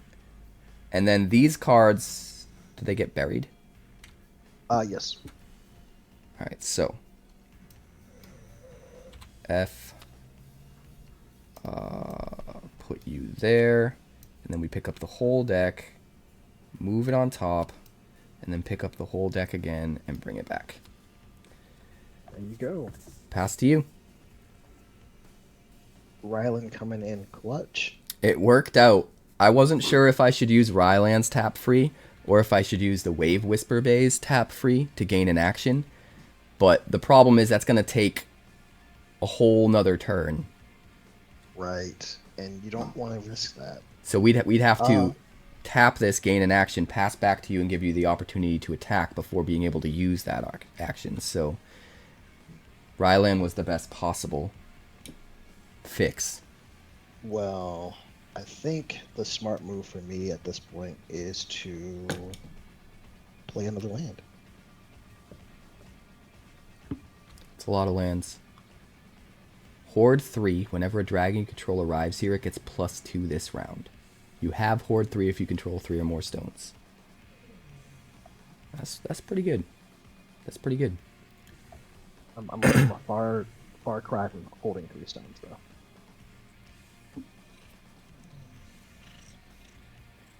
All right. There should be a Horde 5 you win the game. I firmly believe that. This one's Horde 5, gain an extra action. That's pretty good.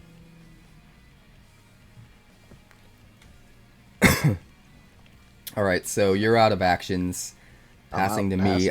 I'm out of actions. Passing back. Theoretically, you still have lands you could tap for actions, and I still have a land I could tap for actions, but I think we're kind of at a standoff here. Yeah. This is perfect. We're on to 5. He would have to use an action to get Realm 2 to be more powerful so he could win a combat, and then use another action to actually still attack there. So it would be a very huge commitment to still want to double down and try and take Realm 2 this round. I kind of successfully made it too difficult to be worth continuing to pursue, at least right now. So we're going to go back up to 3 actions, and Realm 5 is unlocked. It's the start of round 5, so we're going to go 5 energy, plus we control 4 stones, so we'll go up to 9, and then we draw our card for the round.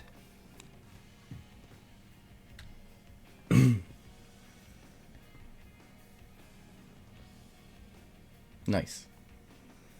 I will probably play that. You all set, Ramal? I'm all set. All right, we're going to start by playing a Whirlpool Bay in Realm 4. Pass back to you. Yeah, I don't think this is going the way I want it to, so... Oh, this is, yeah, this is fine. I meant to put it here, but this is fine. You're playing a Spellbroken Flame Golem? Yep. That's a lot of power. That's a lot of power.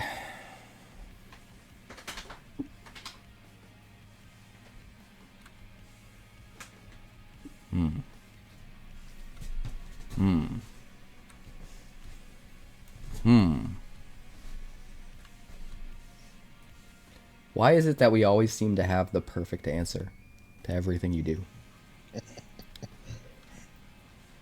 We're going to go... we're going to use an action and 2 energy to play a 3-cost Thorwing Thunderbeak, which is a 3-power flyer. Flyers are cool because after an attack, they can be moved to an adjacent realm. So they can kind of move around the board and contribute their power to different realms. It takes a bit of a commitment in actions because you have to initiate a combat in the realm that it's in before moving it. But it can be really powerful. More importantly, right now it has an on-arrival ability to stun target wonder in this realm. So we can immediately stun the Spellbroken Flame Golem. Pretty good. And reduce its power to 0 for the rest of this round. So that it can't attack in and take this stone, because we definitely don't have enough power to put here to stop it that way. So, kind of a perfect answer to this situation. And we'll pass back. Well, I guess the question is, do I really, really want Realm 2? And I think I kind of do. How much? You have a lot of energy over there still.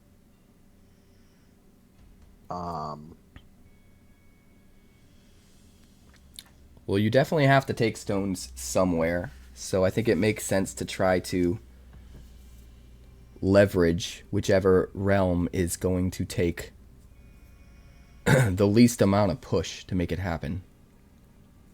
I mean, there is a thing. So we can do a thing. Let's see. We remember that you have the lady that you can put that'll give you 2 more power. And so, do we get you to commit her to the battle? That's the question, right? And I think we do. That's the play. Alright, so we're going to put Blood-Eye Dragonette here. Are you going to sack it to destroy an item? I am not. So you're going to sack it to destroy an item, right? 3 power to our 2 power. So once again, we are a bit out of luck. But you set yourself up for the most amazing counterplay of all time. And I apologize. So we're going to use our last action. We are going to attack in with Thorwing Thunderbeak. 3 power against his stunned 0 power Flame Golem. So we will win the combat, win the stone, and then we have his flying ability kick in. When it attacks, you may move it to an adjacent realm after the battle. So we take the stone in the battle, and then we move it over to Realm 4, where it is now safely sitting here protecting our stone with an extra 3 power. So, very nice. You kind of set yourself up for that one. You know, there's a funny thing. It's a conversation we've had many, many times. Since you passed back to me, I'm just going to take the stone. Wait, what? A 0 power wonder undefended wins the stone. I didn't know that. I didn't know that. I think it was still probably worth it. Maybe. Maybe not. Maybe not. Well, now I'm mad. Now I want to kill you. I want to kill this flame golem out of spite. I can't, so I'm just talking trash. But I don't think there's anything we can do, guys. There's always next round. No. No. I'm committed. I'm doing it. I'm doing it. We're going to use Rylan Windstrider's tap-free ability to seek 3 a wonder. We're doing it. Even though we don't have actions, it's a tap-free, so we don't need an action. 1, 2, 3. Let's hope you get a Caden. Oh, no Oh, Caden. nothing! Oh no, we got a wonder. You got the frog. Ranidae. I thought that was a spell at first. 2 lands. On arrival, seek 3 a wonder with cost 2 or less. Wait, that triggers twice now, right? Yep, it'll trigger it in that realm, and then when you portal her over, it'll trigger again. Oh, that is gross. Alright, hold on. Let's set up our deck before we get all crazy.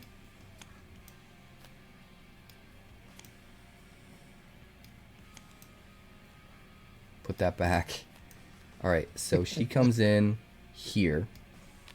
Yep. We get to portal her now, but before that happens, her arrival ability triggers. So we seek 3 a wonder with cost 2 or less. Again. Dude, this deck is broken. It's a fun deck to play, man. It really is. And this has a lower point value than that one, right? Quite a bit, yeah. Crazy. All right, let's see what we got. We got a land. We've got a cost 2 wonder that has a tap action. It's not a tap free, so it would cost an action to do it. Portal another target wonder with cost 3 or less in this realm to another target realm. Interesting. And then we've also got another Ranidae. Yeah. All right, this is getting really confusing.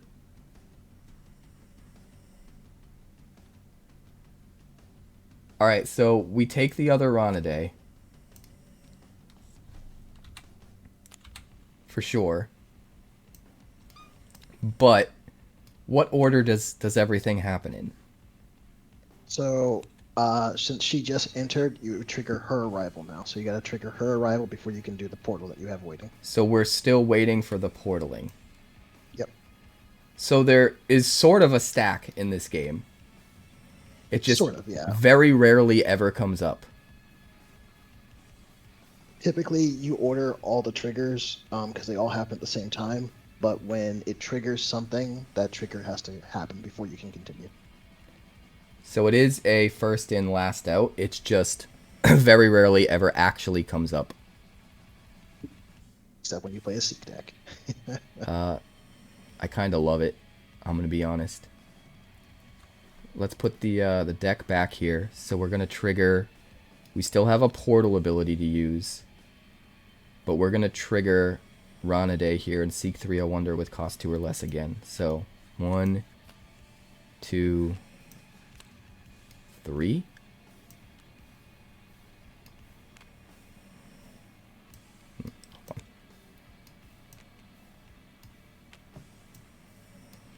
And flip them. And we whiffed. And whiff. We finally whiffed. We got a spell. And a land and another land. So.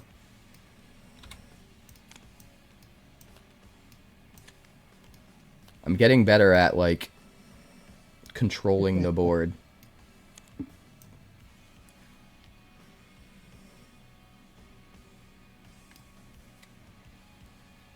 Alright, so now that that's out of the way, the first Ranidae gets portaled. I said the first Ranidae. To this realm. And then when she arrives, she gets to trigger her on arrival again. Seek 3. 1, 2, 3. Dude, this game turned out to be insane. We got a Caden, a Dark Iron Fish, and a Seafly Nests land. Caden, whenever this arrives from anywhere other than your hand, you gain an action. So since we get to portal it off of Ranidae, we're gonna take the Caden. Good choice. And we're gonna get a free action because of it.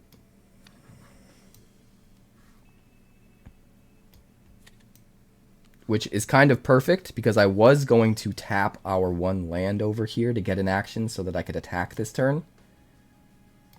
And now we don't need to. We go up an action from Caden coming into play.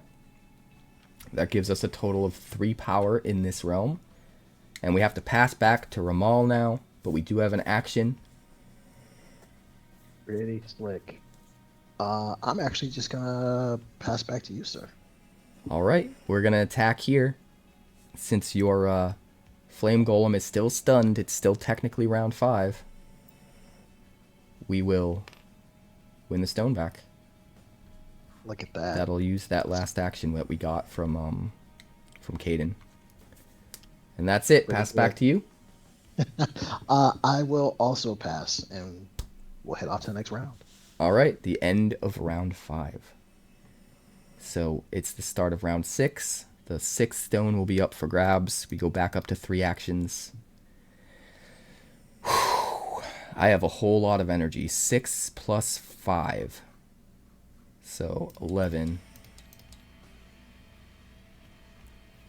Hoarding all the stones is really hurting your energy production. You know, it slows it down a little bit. Striker says, doesn't your second one trigger? So the only one that we can portal is the first one. the Thorwing Thunderbeak's ability was on arrival, or sorry, that's the wrong one. The Rylan Windstrider's ability was tap 3, seek a wonder with cost 2 or less, and then when it arrives, you can portal it. It arriving found us another one, but we don't get to portal both. We only get to portal that first one. So this triggered, found this triggered, whiffed, and then once all that was done, that initial one getting to be portaled got to happen. So it moved over here and did its thing. But we don't get to portal the second one.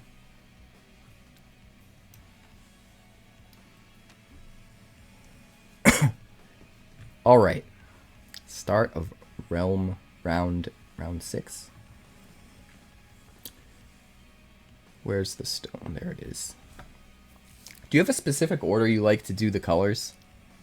It's set to be random, so. Because I was always doing a specific order in my previous deck techs, and I was doing it based on the order it showed in the instruction manual.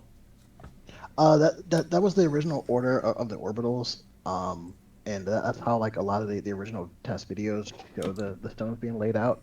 But the table's set for random because people like variety, and it's fun to not know which stone you're fighting over. Right. So, for future deck techs, do you think I should just do it randomly, or should I always stick to the same order?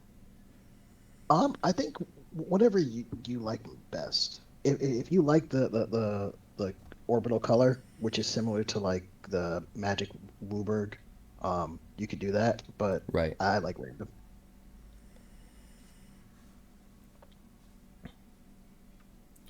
I feel like maybe when I make specific curated deck techs for YouTube, I'll have the same order. But maybe when I'm live streaming stuff like this, I'll just do random. I think that'll be a nice... Because I do want to start doing once a week live streams. And hopefully... And that's something extra that's not part of the sponsorship. For those of you guys watching live on the channel, I am sponsored by Wonders of the First. But I love this game. I only take on sponsors that I actually believe in. And I believe in this game, and I want it to do well, and I love this game. And Twitch isn't a part of the sponsorship at all. But I'm going to be doing Twitch content for this game because I love it.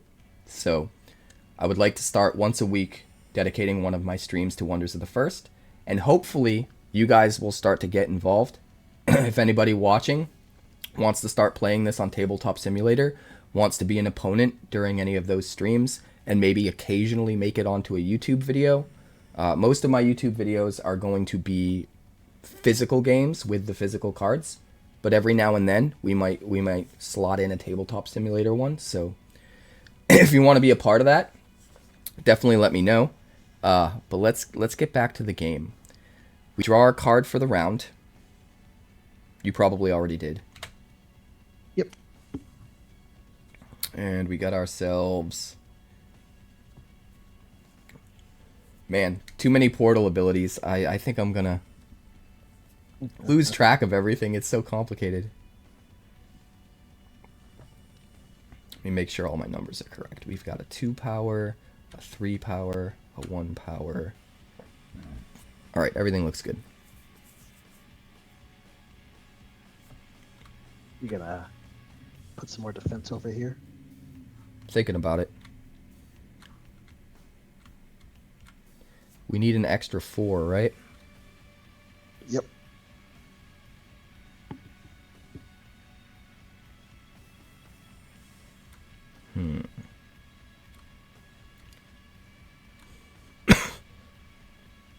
He's going to get to attack in right away his first action next turn. So I have to make sure with just one action, he's not able to take this stone. That is like, if there's a way to do it, that is the primary... That is the primary goal right now. And I think... Let's see, we're at 3 and that's at 7. So attacking with Thunderbeak here so that we can move over isn't going to quite do it. We're out of tap freeze on our Rylans. I think our only option I was saving this for a rainy day, but I think it's our only option. We're going to use 1 action, 1 energy, to play a 2-cost spell, which is reduced by 1 because of our Thorwing Link. And this is a Thunderclap Flash, stun target wonder. So once again, your Flame Golem is stunned. He just likes to hang out at 0. We like keeping him around. He's the life of the party. And then we'll put this in our Abyss. The discard pile for this game is called the Abyss. So that's a 1-use spell. Now that wonder is... Wait, what happened? Oh, there he is. You turned him the other way. Let's rock! Hey, thanks for the follow, and Tercel. Appreciate you. And says, get clapped. Well, you got clapped. It says, boom. It does say boom. So Here comes the boom. return. So this is gonna stay 0 power for the rest of this round as well. Now, it's still not forever. We have one more round after this. We have a round 7, and it will go back to 7. So, but at least for this round, we take away his ability to easily swing in and take that stone from us on his first action. So pass back to you. I play land for turn. This guy right here. Jeez, you love your lands, huh? They're always fun. It's a good thing I shuffled that deck. Alright, we're going to start putting pressure on Realm 6 then, if we don't have to worry about Realm 5. How do we want to do it? I guess just, once again, just tickle it. We're just going to tickle it by playing our Kairos Mistral out. 1 cost, so it comes out for no energy. It is going to cost us an action, so we'll go down to 1 action. And we've got Kairos Mistral. 2 power. You've got nothing there yet, so it's plenty. Has that tap-free ability to stun a wonder in this realm, which is nice. So even if he plays something huge, we have a way to deal with it. Pass back.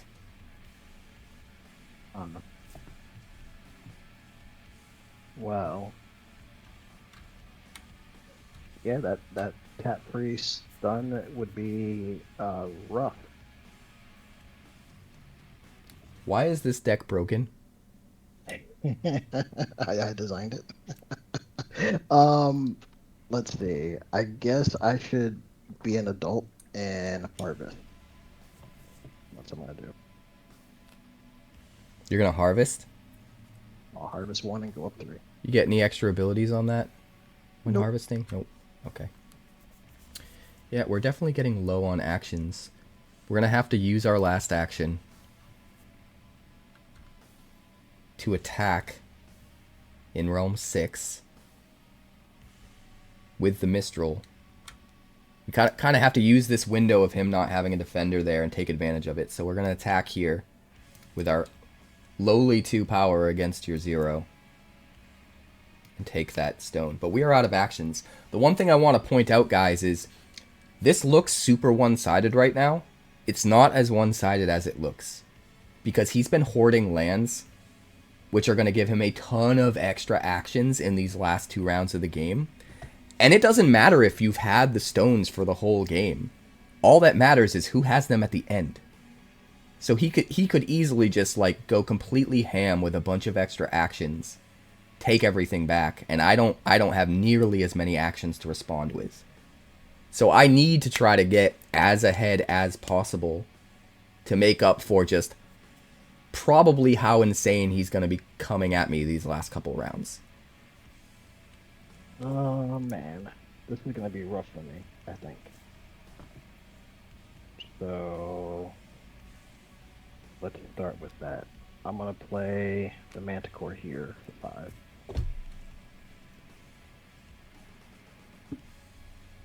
So when it attacks for a second time in a round, it's going to get counters and get bigger. And those counters are going to stay forever. It's going to be bigger forever. So the Manticore is really good if you're attacking multiple times in a single round. Also, counters stay even when stunned. Yeah, they'll stay even when stunned, so if I'd stunned it down to 0, but it had 2 counters on it, it would still be worth 2 power. These are the 2-player, this is the 2-player starter kit that you can get. This is like the foundational thing for most people to start with in the game. We will definitely be getting to custom decks eventually. But there is a 2-player starter kit, which is these 2 decks. And then there's also 1 pre-constructed deck for each orbital, dedicated to that orbital. And those are coming for all the Kickstarter backers based on which orbital they picked when they backed it. So yeah, we're actually going to be going through, on the YouTube channel, we're going to be going through these 2 pre-made decks. We're going to be doing deck techs for all of those 6 orbital pre-constructed decks. And then we're going to start really digging into custom decks after that. So we have a big nasty here. We're out of actions, so we pass back to you. I'm going to attack here. And we have a total of 11, and you have a total of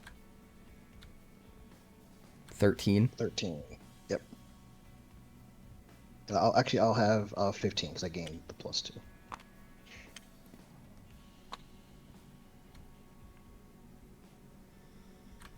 Wait, it didn't previously attack though, right?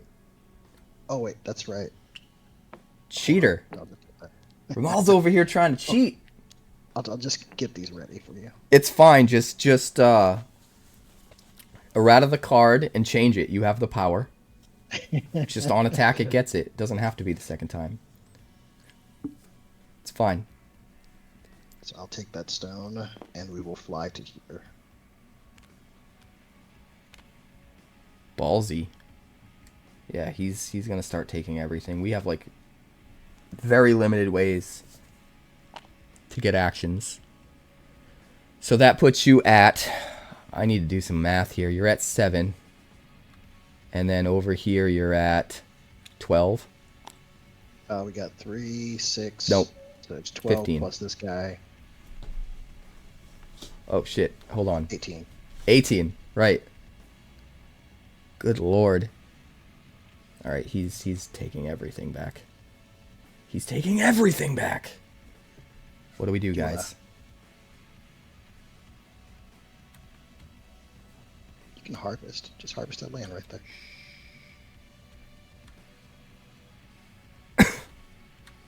We need 5 more. More importantly, I need to think of what I do when I harvest and get an action. I need actions that can stop you before I harvest and get actions. And that is very, very tricky. Flying, man. Flying is wild. Oh, by the way, since that was 2 things that attacked, I get to draw a card. True. And you get a meat counter, right? Another meat counter, yes. And I think your protector counter moved onto the wrong card. We'll move that. That's okay. There you go. How do we stop this? How do we stop this?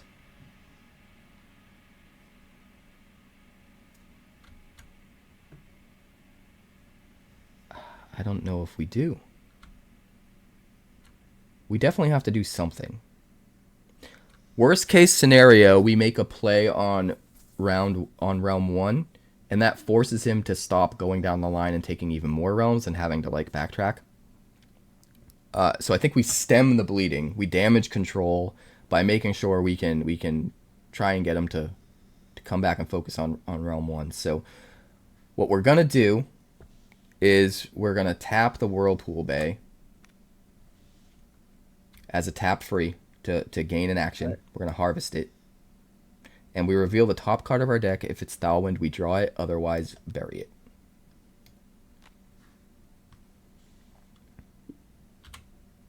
Oopsie. All right. It is Thalwind. So we will draw a Scarlet Devourer. Not bad. And now we go up to 1 action, and we pass back to Ramal. Alright. I will...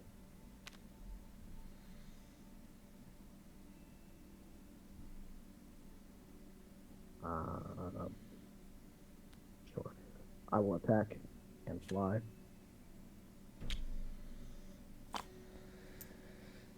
Alright, he takes Realm 2.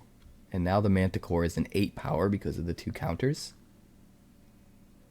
How many actions do you have right now? I'm going to go down to, I'm at 1. Now you have 1. And how many untapped lands do you have? 3. 2. Draw a card. 3. And he has a Protector Chamber. Okay. Tie goes to whoever controls the stone in Realm 1. So I think it's really important for us to put pressure there. And try to force him to shift his focus. Because if he doesn't have Realm 1, he needs to have... Kind of has to have 2 realms to make up for it. In a way. So I think we're going to just use that action to attack in Realm 1. And just take it back. Now, he definitely has the ability to come back into Realm 1 at some point and retake that pretty easily. But again, it kind of forces him to have to shift his focus a bit. Yeah. Hopefully. I'm gonna tap this and take the 2 free attack. Oh god. So he gets 2 free attacks from his meat pot. He didn't get up to 20 meat. But he still gets the two free attacks this round.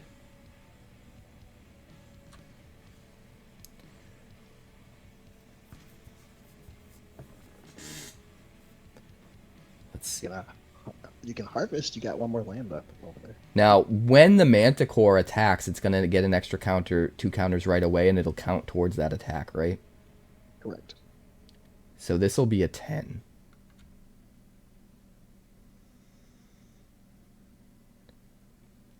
Now, on play is different from an arrival ability, right? It's only going to actually trigger if you play it from your hand. If you play it from hand, or if you play it from Seek. Or from Seek, right? But it can't be portaled.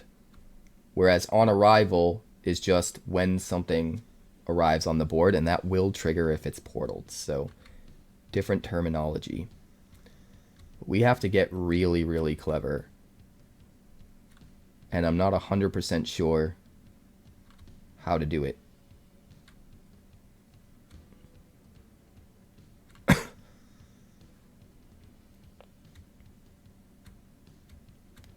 But we're trying.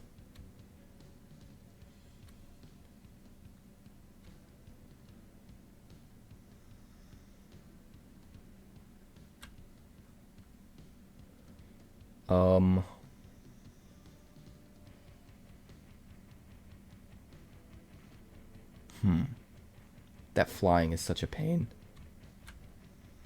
It's crazy. Believe it or not, it could be a lot worse right now. All right, we are going to tap our Windwhisper Bay to gain an action and pass back. All right. Well, we have to use up all of our extra harvest actions from our lands this round. We're not able to save any for round 7, and that's scary. Let's see. Assuming you don't have a Thorwing, I'm going to use this action and play this guy with my last energy.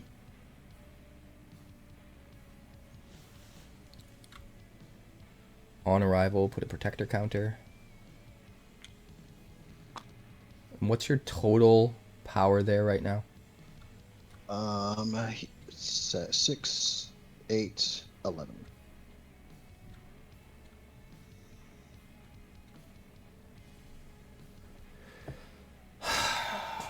think Realm 3 might be a lost cause.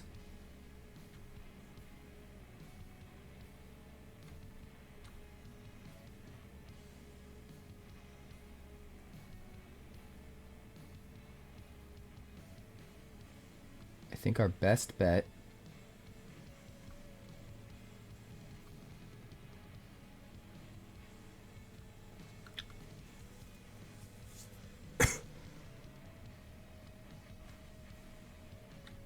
this is actually really tricky, but I think our best bet is to use our last action to play our second Kairos Mistral for no energy into Realm 4. That way we stop your Campaign of Doom. If the Manticore flies there after taking the stone in Realm 3, we can use a tap-free action to stun it, and it stops right there. It can't take these other 3.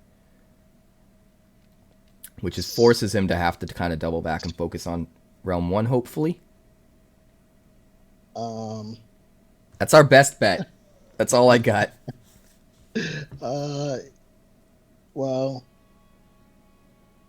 you know what? I'm going to attack here. All right, you win. Take this down. Draw a card. Oops. You get to draw a card for free off of the attack. And I forget. Will move here. What is it that does that again? The Grimoire. Right.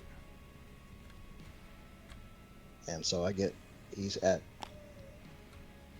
Whenever you attack with 2 or more wonders in any realm, draw a card. So now you have 2 more counters on the Manticore. So it is a 10 power flyer. And you have one free attack still? I still have 2 free attacks. I used... Oh, you used your action? You used the action to play him, use 1 free attack. I have one attack left.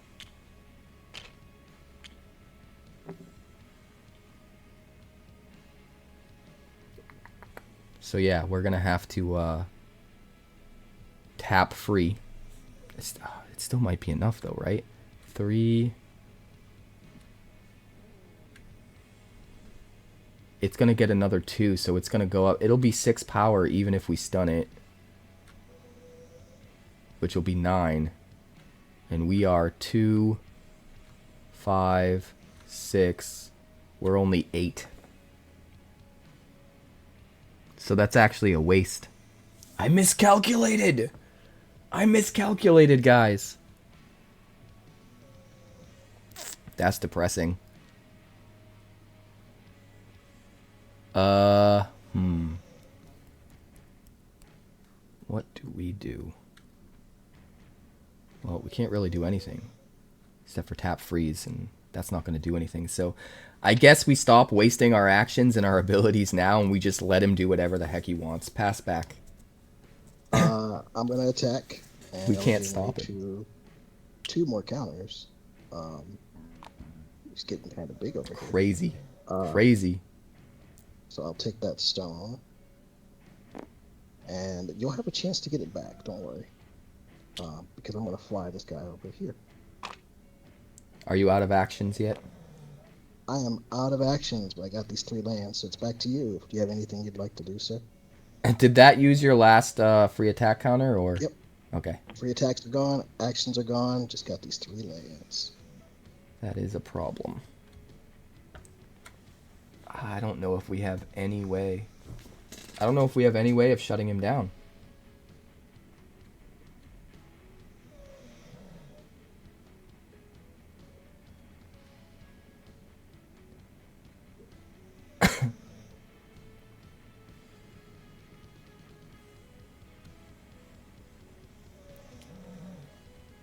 We don't have anything we can play because we're out of actions.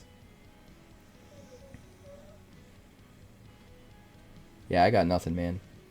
Alright, well in that case, I'm gonna tap this Vulcan Veil. Taps the Vulcan Veil, gains an action. Gain an action, pass back to you. And then we have to pass back. We've got nothing we can do. We're out of actions. All our lands are tapped. The only thing we could possibly do is our tap-free abilities, which are useless right now. I will attack fly, so I get this stone, and then we have to pass back to you again. That puts you back down to 0 actions, right? back down to 0 actions for the second. But you've got more lands. Yeah, and I think that's the move. It just makes sense. So I'm gonna tap that one, go up in action, Just take everything. And if you have nothing, I'll just attack here. Well, first I gotta draw like cards from the last one. I will. Oh, that's interesting. I will attack here and take this one. And get 2 more. Alright, it gives you even more counters. Dude, just stack up attacks and go absolutely ham with a war-tamed Manticore. Alright, pass to you, sir. Well, stunning isn't going to do anything for us anymore. Yeah, we're pass back. Alright, we're off to the next round. Alright, end of the round. Oh god, he cleaned up our whole board. Our whole board, guys. The whole thing. So we go up to 3 actions. And you still have 2 untapped lands? Or 1? I still have 2. I have 1 untapped land, kind of. You're not gonna like what it does. So. Oh, Horde 5 gain an additional action, so it gives you 2 actions even though it's only 1 land, because you just took all of those stones. Oh my god. Since I get to go first, that's exactly This game turned around real quick. And we only have 8 energy, 7 for 7 realms unlocked, and then 1 stone that we control. So 8 energy. So draw a I'll card. Harvest this, gain 2, so I'm up to 5 actions. And it's your... How many counters does the Manticore have? 1, 2, 3, 4, 5, 6, 7, 8, 9, and 10. Man. Here, let's just do this. This will be easy. Even if we stun that thing, it's going to be really hard.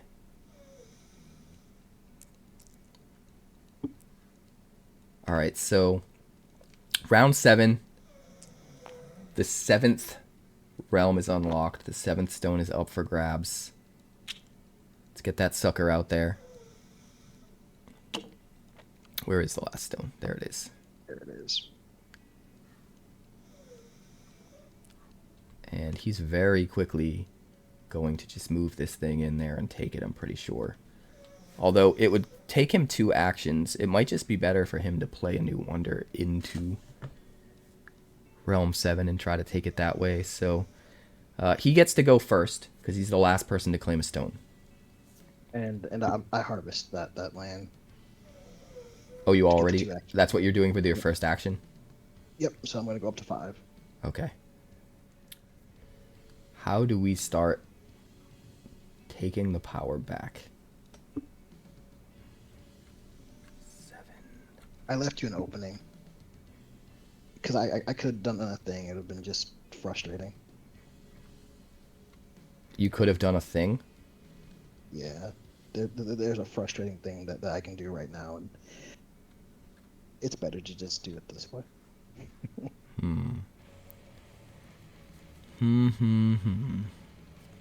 We've got a lot of options. We've got plenty of energy.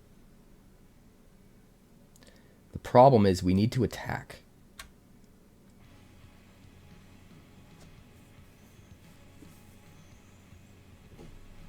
There's no way we prevent him from taking the last stone. Which means all 3 of our actions kind of need to be spent taking stones in realms where he can't take them back. Which means we can't really play anything from our hand unless playing that thing from our hand gives us a free attack or a free action that we can later use for an attack. So it's going to be very tricky.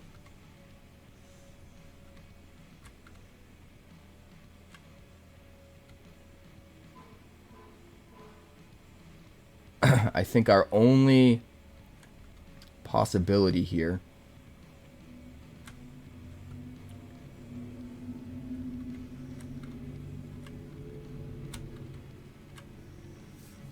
We don't have a lot. We definitely don't have a lot.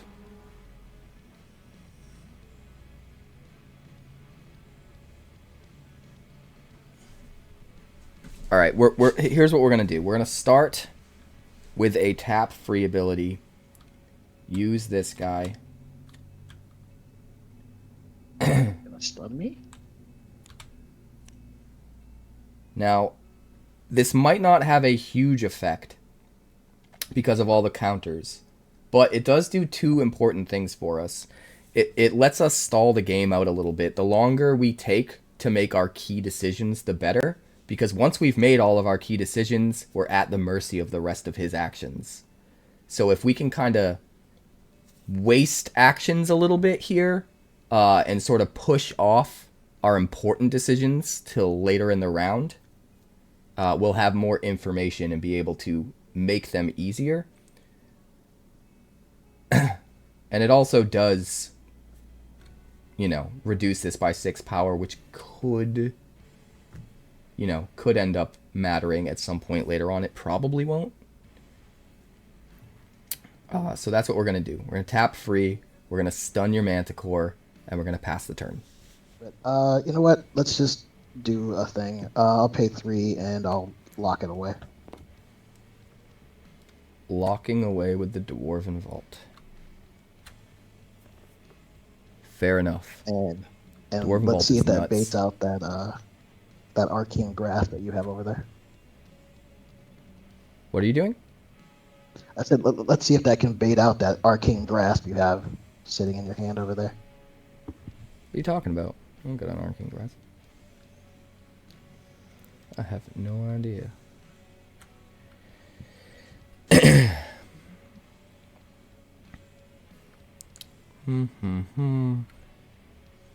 How about I can stun an item and that removes its text? That should be a rule. Can we make that change? That's what Nullify is for. I know, but I don't have any of those cards right now. Okay. There isn't a lot we can do while still being able to potentially win this damn game. I think this might be our best bet.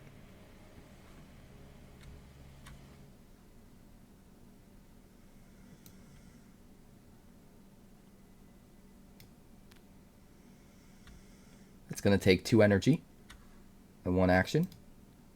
Huh? And we are going to portal a non-merfolk wonder in this realm to this realm. So, Caden Windwhisper is going to leave and come back so that he triggers it arriving from anywhere other than your hand, and we get an action back. Because we can't play anything if it takes an action, because we need all 3 actions to be devoted to combat. So that's really the only thing we can do that preserves our actions for combat while adding to the board. 7. That gets you to 7. That's pretty good. Yeah. Seeing that I am in control of 5 of the stones, I'm going to pass it back to you. Yeah, you're going to wait for me to do everything, run out of actions, and then steamroll me. I get it. It's fine. I ain't mad. No. It is okay. I just need you to play something. 9, 12. We just don't have the power in any of the realms, really. Yeah, I think we lost, guys. Hold on.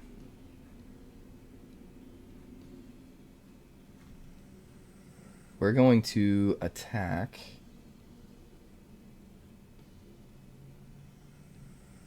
It really sucks that you used that Dwarven Vault.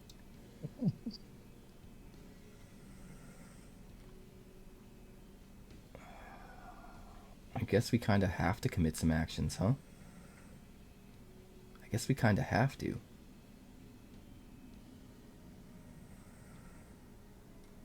So, what can I do?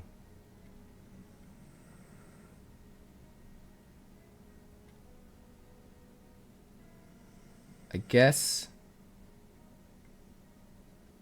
we play...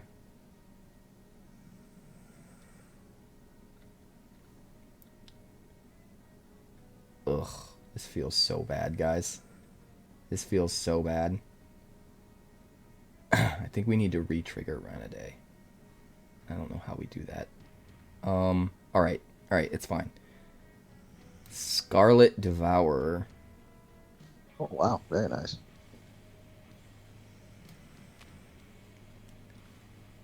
One energy, one action.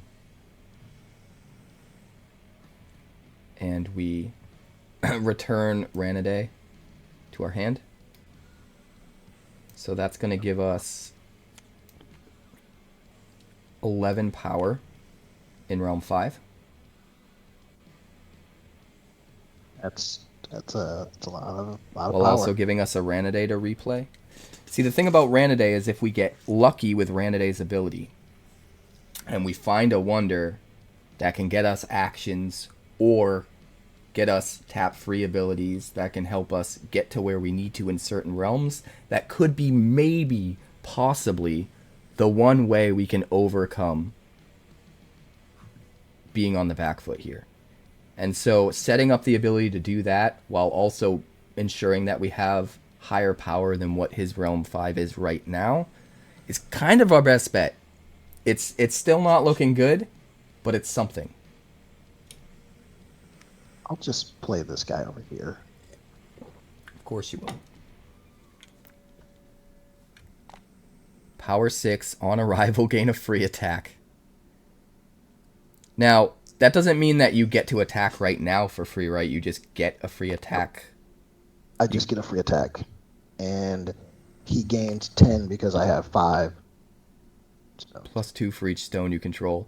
But does the free attack immediately happen, or is it like a free action you get later on in the round? It's a free attack action later. Okay.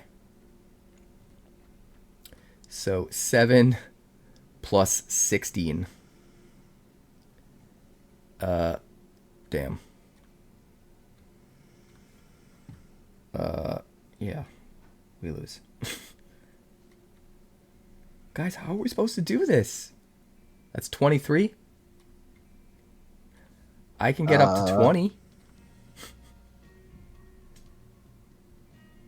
I cannot 16, get up to 23. 7, yep. Oh, I miscounted.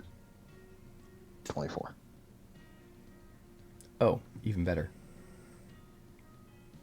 Alright, we're going to use an action. We're going to attack in Realm 5. Gimme.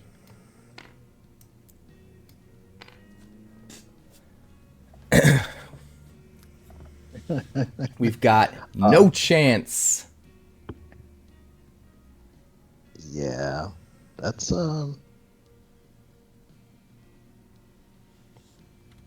I have 4 energy left, and you have 1 action. Correct.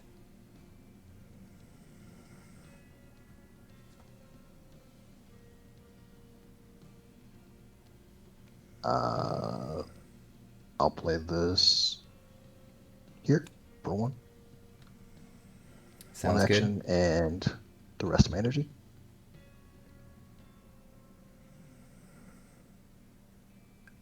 Roaming Boss, to answer your question, this is a physical card game. There is no digital version of it, but there is this packet that you can download for Tabletop Simulator that lets you play the game against people online in Tabletop Simulator.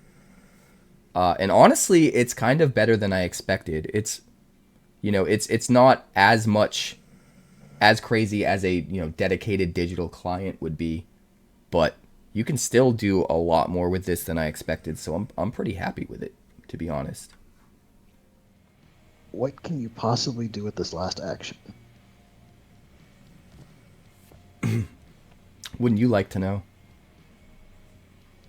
I have this spell in my hand that says add up the total power of every card you own and apply that in combat on every realm. You're done for. It takes exactly 5 energy. Here. Well, I got 6 power here now.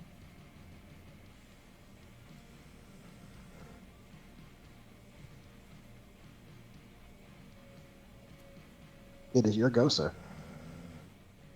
I have one chance, and that one chance is to get some kind of an insane domino effect like we got before, which I don't think is going to happen. But we're going to try. We're going to try.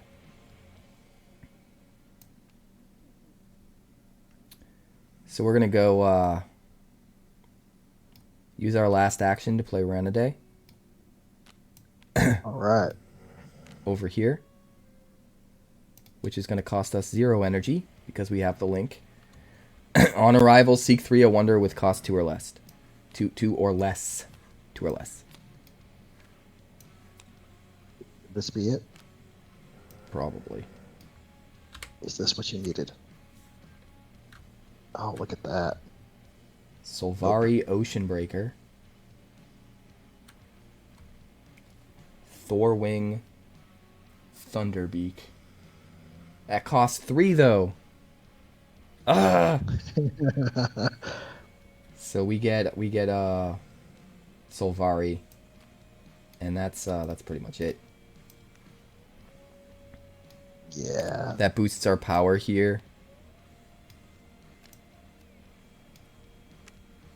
by another 4. Which is not nearly enough.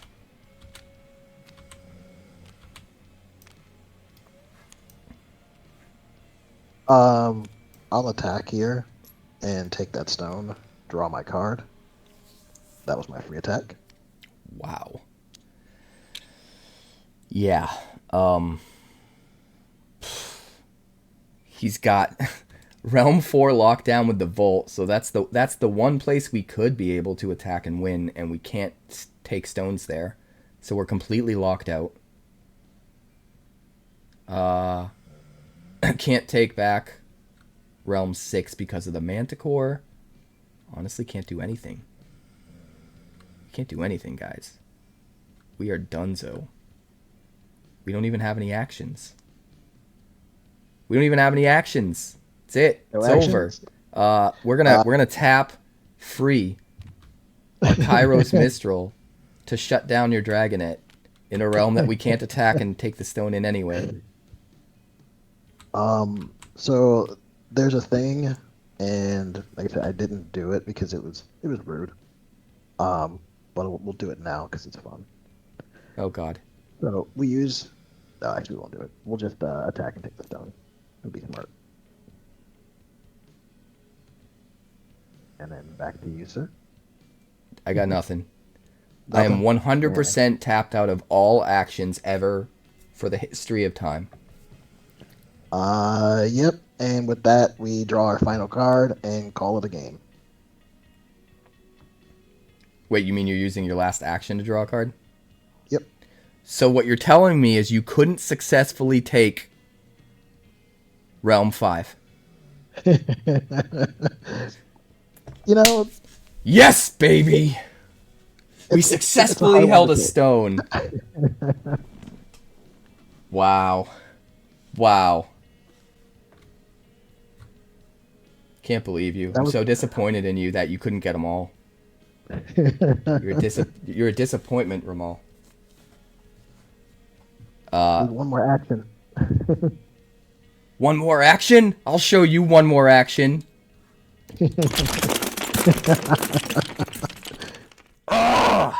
Now I need my revenge.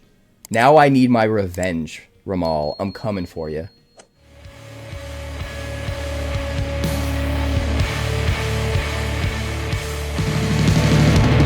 Thanks so much for checking out my channel. I'd like to give a huge shout out to all of my patrons over at Patreon. Without you guys, this channel would not be possible, so honestly, thank you from the bottom of my heart for all of your contributions. If you haven't yet, like and subscribe. The more likes we get and the quicker we get them, the bigger this channel will grow and the faster it will grow. I'd love nothing more than this channel to become something very special for you guys, but it's entirely up to you how fast that happens. Also, if you'd like more deck text, that's somewhere over there. And if you'd like to see what else the channel's been up to lately, that's somewhere up that way. Also, subscribe, circle below, do all the things.